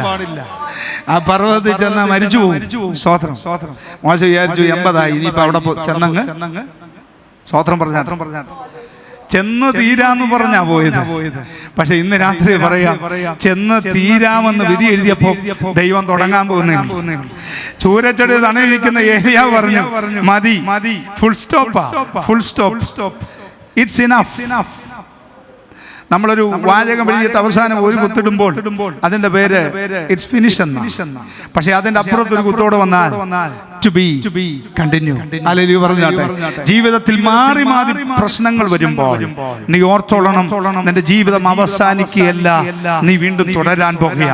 മതി എന്ന് പറഞ്ഞവനെ വീണ്ടും ആ ബലത്തോടെ ഓടിച്ച ദൈവം ഈ രാത്രി നിനക്ക് ഇനി ഒരു ദൂരയാത്രയുണ്ട്. നീ തകർന്നു പോകാനല്ല. ഈ രാത്രി ഏലിയാവ് നമുക്ക് സമസ്വഭാവമുള്ള മനുഷ്യനോ, പക്ഷേ അവൻ ദൈവത്താൽ ഉപയോഗിക്കപ്പെടാനിടയായി. ഒരു സ്വോത്രം പറഞ്ഞാട്ടെ. സമയമില്ല, ഒരു ഭാഗം കൂടെ പറയണമെന്ന് പകല് ഞാൻ ചിന്തിച്ചതാ. എന്താണെന്നറിയാമോ? നമുക്ക് പറഞ്ഞു വിടാൻ എളുപ്പമുണ്ട്. ഏലിയാവ് പ്രാർത്ഥിച്ചപ്പോൾ മഴ പെയ്തില്ല. രണ്ടാമത് പ്രാർത്ഥിച്ചപ്പോൾ മഴ പെയ്തു. പറഞ്ഞു വിടാൻ എളുപ്പമുണ്ട്, പക്ഷേ ഏലിയാവ് വില കൊടുക്കേണ്ടി വന്നു. ഒരു സ്വോത്രം പറഞ്ഞാട്ടെ. നിങ്ങൾ വായിക്കുമ്പോൾ 17-ാം അധ്യായത്തിൽ ഏലിയാവിനെ അഡ്രസ് ചെയ്തുകൊണ്ട്, ഇൻട്രൊഡ്യൂസ് ചെയ്തുകൊണ്ട് അവന്റെ പ്രവചനമാ പറയുന്നത്. എന്താ പ്രവചനം? ആഹാബിനോട് പറയുക, ഞാൻ പറഞ്ഞിട്ടല്ലാതെ. വായിച്ചോ ഒന്ന്. ആദ്യം തൊട്ട്. എന്നാൽ ഗിലെയാദിലെ തിസ്ബയിൽ നിന്നുള്ള തിസ്ബനായ ഏലിയാവ് ആഹാബിനോട്, ഞാൻ സേവിച്ചു നിൽക്കുന്ന ഇസ്രായേലിന്റെ ദൈവമായ യഹോവയാണ്, ഞാൻ പറഞ്ഞല്ലാതെ ഈ ആണ്ടുകളിൽ മഞ്ഞും മഴയും ഉണ്ടാകയില്ല ചെയ്യുന്നു. ഞാൻ പറഞ്ഞല്ലാതെ മഞ്ഞും മഴ ഉണ്ടാകില്ലെന്നല്ല പറഞ്ഞത്. അങ്ങനല്ല പറഞ്ഞത്. ഞാൻ പറഞ്ഞിട്ടല്ലാതെ. ആത്മാവിന്റെ ചൂട് വെച്ച് അങ്ങ് പറഞ്ഞു. തെറ്റിദ്ധരിക്കല്ലേ, ഞാൻ ദുരുപദേശം ഒന്നും പറയല്ല, എന്റെ ചിന്തയാ. ഏലിയാവ് ഒറ്റ പറച്ചില്ല, ഞാൻ പറഞ്ഞിട്ടല്ലാതെ ഈ ആണ്ടുകളിൽ മഞ്ഞും മഴയും. യാക്കോബ് പറഞ്ഞ എങ്ങനെയാ? അവൻ പ്രാർത്ഥിച്ചപ്പോൾ. അപ്പൊ ഇങ്ങോട്ട് ശ്രദ്ധിച്ചേ, അങ്ങനെയല്ലേ വാക്യം? യാക്കോബ് പെട്ടെന്ന് അതും കൂടെ പറഞ്ഞ് ഞാൻ നിർത്താം, ആ വിഷയത്തിലേക്ക് കയറുന്നില്ല. ഏലിയാവ് നമുക്ക് സമസ്വഭാവമുള്ള മനുഷ്യനായിരുന്നു. മഴ പെയ്യാതിരിക്കേണ്ടതിന് അവൻ പ്രാർത്ഥനയിൽ അപേക്ഷിച്ചു. ഞാൻ ചോദിക്കട്ടെ, ദൈവം അരുളപ്പാട് പറയാ കലേഷ് പാസ്റ്റർ എടുത്ത്, കലേഷ് പാസ്റ്ററെ നീ എന്ന് ആഹാബിനോട് പറ, ഞാൻ പറഞ്ഞിട്ടല്ലാതെ മഞ്ഞും മഴയും. പിന്നെ ഞാൻ പ്രാർത്ഥിക്കണോ? പിന്നെ ഞാൻ അപേക്ഷിക്കണോ? നിങ്ങളെല്ലാം പോയി. ഇത്ര നേരെ പുള്ളി നല്ല കാര്യം പറഞ്ഞു, ഇപ്പൊ എന്താ കൊണ്ടുണ്ടാക്കുക? അങ്ങനൊന്നുമല്ല. ഏലിയാവ് അങ്ങ് പറഞ്ഞതാ. സ്വോത്രം പറഞ്ഞാട്ടെ. യഹോവ ഇന്ന് നിന്നെ എന്റെ കയ്യിൽ ഏൽപ്പിക്കുമെന്ന് ദാവീദ് പ്രാർത്ഥിച്ചു നോക്കിയിട്ടൊന്നും പറഞ്ഞതല്ല ഗോലിയാത്തിനോട്. സന്ദർഭവശാൽ പറഞ്ഞതാ. അതുപോലെ പറഞ്ഞിട്ട് ഏലിയാവ് പോയിരുന്നു കുത്തിയിരുന്ന് പ്രാർത്ഥിച്ചു, ദൈവമേ മഴ പെയ്യരുത്. സ്തോത്രം പറഞ്ഞാട്ടെ. ഈ മഴ പെയ്യാതിരുന്നപ്പം ആഹാബിനൊരു പാഠം പഠിച്ചെങ്കിലും യാക്കോബ് അതിന് എഴുതിയിട്ട് പറയുന്ന ഒരു പദമുണ്ട്. അവൻ പിന്നെ പ്രാർത്ഥിച്ചപ്പോ മഴ പെയ്തു, മഴ പെയ്തു, ഭൂമിയിൽ ധാന്യം വിളഞ്ഞു. അപ്പൊ കുഴപ്പമാറ ഏലിയാവ് ഒറ്റ വാക്ക് പറഞ്ഞു. ഇങ്ങനെ പറഞ്ഞിട്ട് ദൈവത്തോട് ചോദിച്ചു, കർത്താവേ ഞാൻ പറഞ്ഞു നാണം കെടുത്തല്ലേ, നീ മഴയെ നിർത്തണേ. അപ്പൊ ദൈവത്തിന് വേറെ പലതും നോക്കണം കേട്ടോ. നീ പറയുന്നത് കേൾക്കാൻ മാത്രമല്ല ദൈവം ഇരിക്കുന്നു. ഏലിയാവിന്റെ ഒറ്റ വാക്കിൽ മഴയൊക്കെ അങ്ങ് നിന്നു. സ്തോത്രം പറഞ്ഞാട്ടെ. ചില ആളുകൾക്ക് ഭയങ്കര, നമ്മൾ ഈ ആത്മീയത്തിൽ കൂടിയ ആളുകൾക്ക് പല അഹങ്കാരങ്ങളും ഉണ്ട്. സ്തോത്രം. ഒരിക്കൽ ഞാൻ ഒരു വീട്ടിൽ ചെന്നു, സമയമില്ല ഞാൻ പെട്ടെന്ന് നിർത്താം, 2 മിനിറ്റ് ഉണ്ട്. ഒരു വീട്ടിൽ ചെന്നപ്പോ ഒരു ഉപദേശിയുടെ ഭാര്യ, പേരൊന്നും ചോദിക്കരുത്, ഞാൻ പറയില്ല, ഒരു ഉപദേശിയുടെ ഭാര്യ, ഞാൻ അവിടെ പോയത് പുള്ളിക്കാരൻ വീണ് കൈയൊടിഞ്ഞു ഇരിക്കുന്നതുകൊണ്ടാ പോയത്. അപ്പൊ ഉപദേശിയുടെ ഭാര്യ ചിരിക്കുന്നു. ഞാൻ ചോദിച്ചു, നിങ്ങളുടെ ഭർത്താവിന്റെ കൈയൊടിഞ്ഞ് നിങ്ങൾ ചിരിക്കുന്ന എന്താ? അതെന്താണെന്നറിയോ പക്ഷേ അതിനൊരു കാരണമുണ്ട്, ഞാൻ പ്രാർത്ഥിച്ചതാ. സ്തോത്രം. ഞാൻ ചോദിച്ചു, നിങ്ങൾ പ്രാർത്ഥിച്ച് കൈയൊടിഞ്ഞോ? അപ്പം പറഞ്ഞ കാര്യം എന്നറിയോ, ഇന്നലെ ഇതുവരെ ഇല്ലാതെ എന്റെ നേരെ കൈ ഓങ്ങി, തൊട്ടില്ല, കൈ ഓങ്ങി. അപ്പൊ ഞാൻ ഒറ്റ പ്രാർത്ഥന പ്രാർത്ഥിച്ചു, കർത്താവേ ഈ കൈയിന് നല്ല അടി കൊടുക്കണേ. അങ്ങനെ വീണത് നല്ല പ്രാർത്ഥനയല്ലേ? ഓത്രമൊക്കെ പോയി ഇങ്ങടെ പ്രാർത്ഥിച്ചാൽ നടക്കുവോ? ചിലപ്പോൾ നടക്കും. എന്നിട്ട് പറഞ്ഞു, ഞാൻ ഒറ്റ കാര്യം പറഞ്ഞു, ഞാൻ പ്രാർത്ഥിച്ചില്ല. ഞാൻ പറഞ്ഞു എന്തായാലും സൗകര്യം കുറേ അനുഭവിക്കാൻ പറഞ്ഞു. എന്തായാലും നീ പ്രാർത്ഥിച്ചല്ലേ, നീ അനുഭവിക്കാൻ പറഞ്ഞു. സത്യം 2 ആഴ്ച കഴിഞ്ഞപ്പോൾ എന്നെ വിളിച്ചിട്ട് ചോദിക്കും, പാസ്റ്റർ ഒരു 500 രൂപ എടുക്കാനുണ്ടോ? ഇന്ന് വരെ ആരോടും കടം ചോദിച്ചിട്ടില്ല. പുള്ളിക്കാരൻ മര്യാദയ്ക്ക് കൈ ഒടിയാതിരുന്നപ്പം പോയി ആരാധനയ്ക്കൊക്കെ പോയി, ശുശ്രൂഷയ്ക്കൊക്കെ പോയി, വീട്ടിലെ കാര്യം സ്മൂത്തായത്. ഇപ്പൊ അനക്കമില്ല. ഞാൻ പറഞ്ഞു ക്ഷമ ചോദിച്ചു പ്രാർത്ഥിക്കാൻ പറഞ്ഞു. ഹലോ ഉണ്ടോ എല്ലാവരും ഇവിടെ? ഉപദേശിമാരെ കുറിച്ച് പറഞ്ഞപ്പോഴല്ലേ നിങ്ങൾക്ക് ഇച്ചിരി സന്തോഷമായത്. ചില പ്രാർത്ഥനകൾ പറയാറുണ്ട്, പിടിച്ചു വെച്ച് നീ പിടിച്ചു വെക്കുന്ന അനുസരിച്ച് ദൈവം ഒരു പിടി പിടിക്കും. സ്വത്രം പറഞ്ഞ നിങ്ങൾ ഈ ഭാഗം യാക്കോബ് പറയാൻ വേറൊരു കാരണമുണ്ട്. അതിന്റെ അടുത്ത വാക്യം അതാ രാത്രി പ്രസംഗിക്കായിരുന്ന, പക്ഷെ പകല് എന്റെ കയ്യിൽ നിന്ന് പോയി, അതുകൊണ്ടാ രാത്രി പ്രസംഗിക്കായിരുന്ന. അതിന്റെ അടുത്ത വാക്യമാ യാക്കോബിന്റെ ലേഖനത്തിന്റെ അടുത്ത വാക്യം വായിച്ചേ. സഹോദരന്മാരെ, നിങ്ങളിൽ ഒരുവൻ സത്യം വിട്ട് തെറ്റിപ്പോകുകയും അവനെ ഒരുവൻ തിരിച്ചു വരുത്തുകയും ചെയ്താൽ പാപിയെ നേർവഴിക്കാക്കുന്നവൻ അവന്റെ പ്രാണനെ മരണത്തിൽ നിന്ന് രക്ഷിക്കുകയും പാപങ്ങളുടെ ബഹുത്വം മറയ്ക്കുകയും ചെയ്യും. മതിയാണ്ടി, ഇനി പറഞ്ഞ ഇവരെല്ലാം എന്നെ പിടങ്ങും, സമയം പോയി. അതുകൊണ്ടാ നിങ്ങൾ ഈ രണ്ട് വാക്യം കൂടെ കണക്ട് ചെയ്ത്, ഇത്ര നേരം ഏലിയാവിനെ കുറിച്ച് പറഞ്ഞപ്പോൾ ആരാധിച്ചില്ലേ, ഇനി രണ്ടും കൂടെ ഒന്ന് കണക്ട് ചെയ്ത് പഠിച്ചു നോക്കിയേ. ഏലിയാവ് പ്രാർത്ഥിച്ചപ്പോൾ മഴ പെയ്യാതിരുന്നു, പിന്നെ പ്രാർത്ഥിച്ചപ്പോൾ മഴ പെയ്തു. അടുത്ത വാക്യം, ഒരു മടക്കി വരുത്തൽ എന്ന് പറഞ്ഞാൽ നിസാര കാര്യമല്ല. ഏലിയാവ് ഒറ്റ വാക്കിൽ പറഞ്ഞ ആ മഴ പിന്നെ പെയ്യാൻ ഏലിയാവ് വില കൊടുത്തെന്ന്. അയ്യോ, നിങ്ങൾ വിചാരിക്കുന്ന ഏലിയാവ് മഴ പെയ്യാതിരിക്കട്ടെ എന്ന് പറഞ്ഞാൽ പെയ്തില്ല, പിന്നെ പോയി പ്രാർത്ഥിച്ചപ്പോൾ മഴ പെയ്തില്ല. ആ പ്രാർത്ഥന നിങ്ങൾ വായിച്ചു നോക്കണം. ഇപ്പൊ വായിക്കണ്ട, തൊടണ്ട, പേടിയായി. 8:30 കഴിഞ്ഞാൽ പിന്നെ നിങ്ങളുടെ വണ്ടി പോകുന്നുള്ളതുകൊണ്ടാണ് ഞാൻ പെട്ടെന്ന് നിർത്താം. ശ്രദ്ധിച്ചാട്ടെ. പിന്നെ പ്രാർത്ഥന എങ്ങനെയുള്ള പ്രാർത്ഥനയാ? തല മുഴങ്കാലുകളുടെ. ഞാൻ വർഷങ്ങളായിട്ട് ശ്രമിക്കുന്നു. വയറില്ലാത്തപ്പോഴും വയറുള്ളപ്പോൾ ഒട്ടും പറ്റാത്തൊരു സാധനമാണ് ഈ തല മുഴങ്കാലിനിടയിൽ വെക്കുക എന്ന് പറഞ്ഞ ഒരു ബോള് പോലെ ഏലിയാവായി. 1-ാം പ്രാവശ്യം ബാല്യക്കാരനെ വിട്ടത് ഒരു പ്രതീക്ഷയോടെ, 2-ാം പ്രാവശ്യം വിട്ടപ്പോഴും ബാല്യക്കാരന്റെ പ്രതീക്ഷ കൂടെ പോയി, 3-ാമത്തെ പ്രാവശ്യം പോയപ്പോഴും ബാല്യക്കാരന്റെ തീരെ പ്രതീക്ഷ പോയി, 4-ാം പ്രാവശ്യം മനസ്സോടെയാ ബാല്യക്കാരൻ പോകുന്നത്. പ്രാർത്ഥിച്ച് നാണം കെടുക്കുക, എന്റെ ഭാഷയെ പറഞ്ഞ വില കൊടുക്കുക, മടക്കി വരുത്തുക. അവിടെ എഴുതിയിരിക്കുന്ന പദം ഭൂമിയിൽ ധാന്യം വിളഞ്ഞെന്ന, ഭൂമിയിൽ ധാന്യം വിളഞ്ഞു. അപ്പൊ അതുവരെ ഭൂമിയിൽ ചില കെട്ടുകൾ നീ തന്നെ ഉണ്ടാക്കിയതാ. സ്തോത്രം പറഞ്ഞാട്ടെ. അതുകൊണ്ടാണ് യാക്കോബ് പറഞ്ഞ് നിന്റെ മേൽ അധികാരമുണ്ട് ചില ബന്ധിച്ചതിനെ മടക്കി വരുത്താൻ. നിന്റെ വാക്കുകൊണ്ട് ഇന്ന് രാത്രി എന്നോട് ദൈവാത്മാവ് നിർബന്ധിച്ച് പറയാൻ പ്രേരിപ്പിക്കുന്നു, അഭിഷക്തയെ നിന്റെ നാവിനെ നീ സൂക്ഷിക്കണം. ചില ബന്ധനങ്ങൾ നീ ഇട്ടിട്ടുണ്ട് ഇന്ന് രാത്രി, അതിനെ നീ അഴിക്കണം. സ്തോത്രമൊക്കെ പോയി. ബന്ധനങ്ങളെല്ലാം വിചാരം കൊണ്ടിട്ടതല്ല, നിന്റെ വാക്കുകൊണ്ട് തലമുറയെ ബന്ധിച്ചിരിക്കുക. തലമുറ നന്നാകത്തില്ലെന്ന് പിശാചല്ല പറഞ്ഞത്. നീ ദേഷ്യപ്പെട്ട് ഭാരപ്പെട്ട് നിന്റെ തലമുറയുടെ മേൽ വില ചൂണ്ടി പറഞ്ഞത് ഈ രാത്രി അഴിച്ചെടുക്കും പ്രാർത്ഥനയിൽ. എന്നോട് ദൈവാത്മാവ് നിർബന്ധിച്ച് പ്രേരിപ്പിക്കുക. ദൈവദാസന്മാരുടെ കുഴപ്പമല്ല, പ്രാർത്ഥിക്കുന്നവരുടെ കുഴപ്പമല്ല, ഉപവസിക്കുന്നവരുടെ കുഴപ്പമല്ല. നീ ഇട്ട ബന്ധനം നീ അഴിക്കണം. തലമുറയുടെ മേൽ, ഭർത്താവിന്റെ മേൽ, ഭാര്യയുടെ മേൽ വാശിക്ക് പറഞ്ഞത്, ദേഷ്യപ്പെട്ട് പറഞ്ഞത്, ആമേൻ, നീ ദൈവത്തിന്റെ നാവാണെങ്കിൽ പറഞ്ഞുപോയ അബദ്ധങ്ങൾ ഇന്ന് രാത്രി മുട്ടുമടക്കി കരയേ. എനിക്ക് വിശദീകരിക്കാൻ സമയമില്ല, അല്ലെങ്കിൽ ഇന്ന് രാത്രി ഞാൻ അതൊന്നും തെളിയിച്ച് പറഞ്ഞിട്ടേ പോകത്തുള്ളൂ. ആ 2 വാക്യങ്ങൾ ഇന്ന് രാത്രി 2 പാരഗ്രാഫാ, പക്ഷെ വീട്ടിൽ പോയി ഒന്ന് കണക്ട് ചെയ്തൊന്ന് വായിച്ചു നോക്ക്. ചില പിഴവുകൾ നമ്മുടേതാ, ചില ശാപങ്ങൾ നമ്മളിട്ടതാ. തലമുറ വഴിതെറ്റിപ്പോയതിന്റെ കാരണം ആരുമല്ല, അടുത്ത വീട്ടിലെ സുമേഷോ സുരേഷോ ഒന്നുമല്ല. സ്തോത്രം പറഞ്ഞാട്ടെ. നീയാ ഇന്ന് രാത്രി ആ തലമുറയുടെ മേൽ കൈവച്ച് അവരെ ഉറങ്ങുമ്പോ കൈവച്ച് പ്രാർത്ഥിക്കേ. കർത്താവേ, ഞാൻ പറഞ്ഞു പോയത് എന്നോട് ക്ഷമിക്കണമേ. വിശ്വാസത്തോടെ വിളിച്ചു പറ, നിന്റെ തലമുറയുടെ സ്വഭാവം മാറാൻ പോകുക. അടുത്ത പ്രാവശ്യത്തെ ഉപവാസ പ്രാർത്ഥനയ്ക്ക്, അടുത്ത ആരാധനയ്ക്ക് എഴുന്നേറ്റ് നിന്റെ തലമുറയെ കുറിച്ച് സാക്ഷ്യം പറയാൻ പോകുക. ഒരു സ്തോത്രം പറഞ്ഞാട്ടെ. ഞാൻ കഴിഞ്ഞ പകൽ ഇവിടെ പ്രസംഗിച്ചിട്ട് പോയി. സ്തോത്രം. ഇന്ന് SSLCയുടെ റിസൾട്ട് ആയിരുന്നു. ഒരു കുഞ്ഞ് ജയിക്കത്തില്ലെന്ന് പറഞ്ഞ് സകലരും പറഞ്ഞു. ഒരു സ്തോത്രം പറഞ്ഞാട്ടെ. ഞാനിവിടെ പ്രസംഗിച്ചപ്പോൾ ദൈവാത്മാവ് എന്നോട് പറഞ്ഞു, ഇന്ന് റിസൾട്ട് വരുമ്പോൾ അത്ഭുതം നടക്കുമെന്ന്. സ്തോത്രം പറഞ്ഞാട്ടെ. ഹല്ലേലൂയ പറഞ്ഞില്ല. ദൈവം അത്ഭുതം ചെയ്തു. എനിക്കൊരു ഉറപ്പുണ്ട്, ഞാൻ വിളിച്ചു പറയുന്ന വചനം ആമേൻ, അത് എന്റെ ജീവിതത്തിൽ നിറവേറുന്ന ഒരു കാര്യമാണ്. ഒരു നിമിഷം എല്ലാ കണ്ണുകളും അടയ്ക്കാം. ഏലിയാവ് സമസ്വഭാവമുള്ള മനുഷ്യനാണ്. പക്ഷെ എന്താണ് ഏലിയാവിനെ ദൈവം ഉപയോഗിച്ചത്? അവൻ തന്റെ ജീവിതത്തെ ഓറിയന്റ് ചെയ്തു. ഇന്ന് രാത്രി ഉപവാസ പ്രാർത്ഥന, ഇവിടെ നടക്കുന്ന ആരാധന ജീവിതത്തെ ദൈവാനുരൂപമാക്കി തീർക്കാനുള്ള പ്രാർത്ഥനയാ. കണ്ണുകൾ അടച്ചാട്ടെ. സമയം മുൻപോട്ട് പോയി ദയവായി ക്ഷമിക്കണമേ. ഞാൻ ഇന്ന് രാത്രി ആ വചനം ഇങ്ങനെ പറഞ്ഞ് അവസാനിപ്പിക്കുക. എന്റെ ജീവിതത്തിന് സാധ്യതയുണ്ട്. എവിടെയാ ആരെങ്കിലും പ്രാർത്ഥിക്കപ്പെടല്ല. നിന്റെ പ്രാർത്ഥനാ മുറിയിൽ, നിന്റെ രഹസ്യ പ്രാർത്ഥനയിൽ പിഴവുകളെ ഏറ്റുപറഞ്ഞ്, പരാജയങ്ങളെ ഏറ്റുപറഞ്ഞ്, വായിൽ നിന്ന് വന്നുപോയ ശാപങ്ങളെ ദൈവത്തെ ഏറ്റുപറഞ്ഞ് ക്ഷമ ചോദിച്ച് ഈ രാത്രി മടങ്ങി വരാ. ദൈവം നിന്നെ ഉപയോഗിക്കാൻ പോകുക. ദൈവം നിന്റെ തലമുറയെ ഉപയോഗിക്കാൻ പോകുക. ദൈവം നിന്റെ സഭയെ ഉപയോഗിക്കാൻ പോകുക. ദൈവം നിന്റെ കുടുംബത്തെ ഉപയോഗിക്കാൻ പോകുക. ആ കരങ്ങളെ തട്ടിയുള്ള ദൈവത്തെ മഹത്വപ്പെടുത്താം ഈ രാത്രി. ആ ദൈവവചനത്തിലേക്ക് നമുക്ക് മടങ്ങി വരാ. ആ ദൈവ സാന്നിധ്യത്തിലേക്ക് മടങ്ങി വരാ. ഈ രാത്രി ഏലിയാവിനെ പോലെ ഉപയോഗിക്കപ്പെടണമോ? ജീവിതത്തെ ഒരു ഓറിയന്റഡ് ആക്കി ചേർത്ത് അവന്റെ ദിവ്യ സ്വഭാവത്തിന് കൂട്ടാളികളാകുവാൻ ഈ രാത്രി നമുക്ക് ദൈവസന്നിധിയിൽ സമർപ്പിക്കാം. ഈ വചനങ്ങളാൽ കർത്താവ് നമ്മെ സഹായിക്കും. Price the Lord. വീണ്ടും നമ്മുടെ തലകളെ വണക്കാം, നമുക്ക് പ്രാർത്ഥിക്കാം. കേട്ട ദൈവവചനത്തിനായി നമുക്ക് എല്ലാവർക്കും ഒരു നിമിഷം ദൈവത്തെ സ്തുതിക്കാം.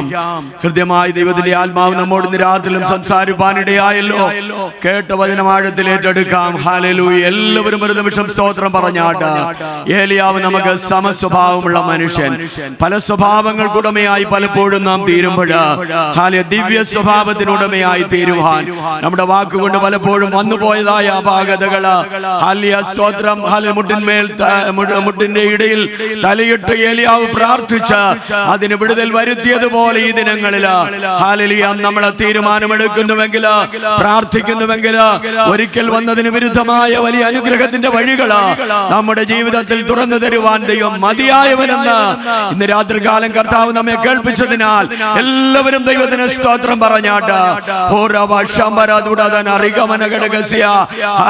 നമുക്ക് സമസ്വഭാവമുള്ള മനുഷ്യനാണ് ഏലിയാവ്. എന്നാൽ താൻ പ്രാർത്ഥിച്ചു, പിന്നത്തേതിൽ വീണ്ടും പ്രാർത്ഥിച്ചു. രണ്ട് അനുഭവങ്ങൾ പ്രാപിപ്പാനിടയായി. ഒരിക്കൽ പ്രാർത്ഥിച്ചപ്പോൾ ദേശത്ത് വരൾച്ച വന്ന് മഴ നിന്നു. എന്നാൽ ഒരിക്കൽ പ്രാർത്ഥിച്ചപ്പോൾ അതിന് വിരുദ്ധമായ വലിയ മഴ അവിടെ വരുവാനിടയായി. ഇന്ന് രാത്രിയിൽ ദൈവവേദിലെ നിന്റെ വാക്കുകൊണ്ട് നിനക്ക് അനുഗ്രഹിച്ച് പ്രാർത്ഥിപ്പാൻ കഴിയും. നിന്റെ വാക്കുകൊണ്ട് നിന്റെ വാക്കിനാൽ ശാപവും അല്ലെങ്കിൽ ഇല്ലായ്മകളും വരുവാനിടയാകും. ഇന്ന് രാത്രികാലം നന്മയ്ക്ക് വേണ്ടി നമുക്ക് എല്ലാവർക്കും സ്തോത്രം ചെയ്ത് പ്രാർത്ഥിക്കാം. നമ്മുടെ ഭവനത്തിന്റെ അനുഗ്രഹത്തിനായിട്ട്, കുഞ്ഞുങ്ങളുടെ അനുഗ്രഹത്തിനായിട്ട്, ദേശത്തിന്റെ അനുഗ്രഹത്തിനായിട്ട് നമുക്ക് എല്ലാവർക്കും ചേർന്ന് പ്രാർത്ഥിക്കാം. രാത്രികാലവും പകലും ശക്തമായി കർത്താവിന്റെ ദാസനെ നമ്മുടെ മധ്യയിലെ കരങ്ങളിൽ എടുത്തല്ലോ. കൃത്യമായി ദൈവത്തിന്റെ ആത്മാവ് നമ്മോട് ഇടപെട്ടല്ലോ. ഓരോ വിഷയങ്ങളിലും ദൈവം ഇടപെട്ടതിനാൽ നമ്മുടെ അവസ്ഥകളെ ചൂണ്ടി സംസാരിച്ച ദൈവസ്നേഹത്തിന് എല്ലാവരും ദൈവത്തെ സ്തുതിക്കാം. അതരം തുറന്നൊരു സ്തോത്രം പറഞ്ഞാട്ട് നമുക്ക് എല്ലാവർക്കും നമ്മെ തന്നെ സമർപ്പിക്കാം. ഹല്ലേലൂയ. നമുക്ക് പ്രാർത്ഥിക്കാം. ഞങ്ങളുടെ നല്ല ദൈവമേ, സ്വർഗ്ഗീയ പിതാവേ, ഈ അനുഗ്രഹീത രാത്രിക്കായി നന്ദിയോടെ സ്തോത്രം ചെയ്യുന്നു. ഹല്ലേലൂയ. കർത്താവ് ഉപവാസ പ്രാർത്ഥനയുടെ ഈ പകലും രാത്രിയിലും അവിടുത്തെ ആത്മാവ് ഞങ്ങളോട് ഹൃദ്യമായി സംസാരിച്ചല്ലോ. ദൈവത്തിന്റെ ആത്മാവ് ഞങ്ങളോട് അവിടുത്തെ വചനത്തിലൂടെ വിരൽ ചൂണ്ടി സംസാരിച്ച എല്ലാ വചനങ്ങൾക്കായും വാഗ്ദത്തങ്ങൾക്കായും അങ്ങയുടെ ആലോചനകൾക്കായും ഞങ്ങൾ അങ്ങേ സ്തുതിക്കുന്ന കർത്താവേ. ഹല്ലേലൂയ. അങ്ങയുടെ ദാസനെ ശക്തമായി അവിടുന്ന് ഉപയോഗിച്ചല്ലോ. ഈ ദിവസങ്ങളിൽ സഭയിലുള്ള ഓരോ കുഞ്ഞുങ്ങളെയും, ഓരോ യൗവനക്കാരെയും, ഓരോ മാതാപിതാക്കളെയും ശക്തമായിട്ട് അവിടുന്ന് ഉപയോഗിക്കേണ്ടതിനായി ഞങ്ങൾ പ്രാർത്ഥിക്കുന്നു. ഈ ദിനങ്ങളിൽ ഏലിയാവിനെ പോലെ ഹല്ലേലൂയ സ്വഭാവത്തില് വൈവിധ്യങ്ങൾ ഉണ്ടെങ്കിൽ ഹല്ലേലൂയ സ്തോത്രം ഈ ദിവസങ്ങളിൽ ദിവ്യ സ്വഭാവത്തിന് ഞങ്ങൾ ഉടമകളായി തീരുന്ന അനുഭവത്തിലേക്ക് ഞങ്ങളെ കരം നീട്ടി കർത്താവ് കരം പിടിച്ച് നടത്തണമേ എന്ന് പ്രാർത്ഥിക്കുന്നു. അങ്ങയുടെ വരവിന് വേണ്ടി ഒരുക്കണം. എല്ലാവരെയും അവിടുന്ന് ബലപ്പെടുത്തണം. ശുശ്രൂഷിപ്പാൻ അങ്ങയുടെ ദാസനെ അവിടുന്ന് ബലപ്പെടുത്തിയതിനാൽ നന്ദിയോടെ സ്തോത്രം. അനേകർക്ക് ആശ്വാസമായി വിടുതലായി ദൈവം പിന്നെയും കരങ്ങളിൽ എടുക്കണമേ. തന്റെയും ജീവിതത്തിൽ വലിയ സൗഖ്യം ദൈവമായി കടമേ കർത്താവേ. ഹല്ലേലൂയ. നാളെ ഹല്ലേലൂയ കടന്നു പോകുമ്പോൾ ആ ചികിത്സാവിധികളില് ദൈവത്തിന്റെ അത്ഭുതങ്ങൾ വീണ്ടും കാണുവാൻ ദൈവം ഇടയാക്കണം. തലമുറകളെ അനുഗ്രഹിക്കണം. ശുശ്രൂഷകളെ മാനിക്കണം. ഹല്ലേലൂയ. ശുശ്രൂഷൻ ജോബൻ ബാസനായി കടന്നു വന്ന എല്ലാ ദൈവമക്കൾക്കായും സ്തോത്രം. എല്ലാവരെയും അനുഗ്രഹത്തോടെ അയച്ചാട്ട് വന്ന കൂട്ടായ്മയ്ക്കായി നന്ദിയോടെ സ്തോത്രം. പ്രാർത്ഥന കേട്ടതിനാൽ സ്തോത്രം. മഹത്വം അങ്ങയ്ക്ക് യേശുവിൻ വിലയേറിയ നാമത്തിൽ തന്നെ. കർത്താവ് നമ്മുടെ പ്രാർത്ഥന കേട്ടതിനാൽ ദൈവത്തെ സ്തുതിക്കാം. സ്തോത്രം, സ്തോത്രം, സ്തോത്രം, സ്തോത്രം. പിതാവാം ദൈവത്തിന്റെ സ്നേഹവും പുത്രനാം യേശുക്രിസ്തുവിന്റെ കൃപയും സമാധാനവും ആശ്വസിച്ച് വഴി നടന്ന പരിശുദ്ധാത്മാവിന്റെ കൂട്ടായ്മയും കാവലും നാം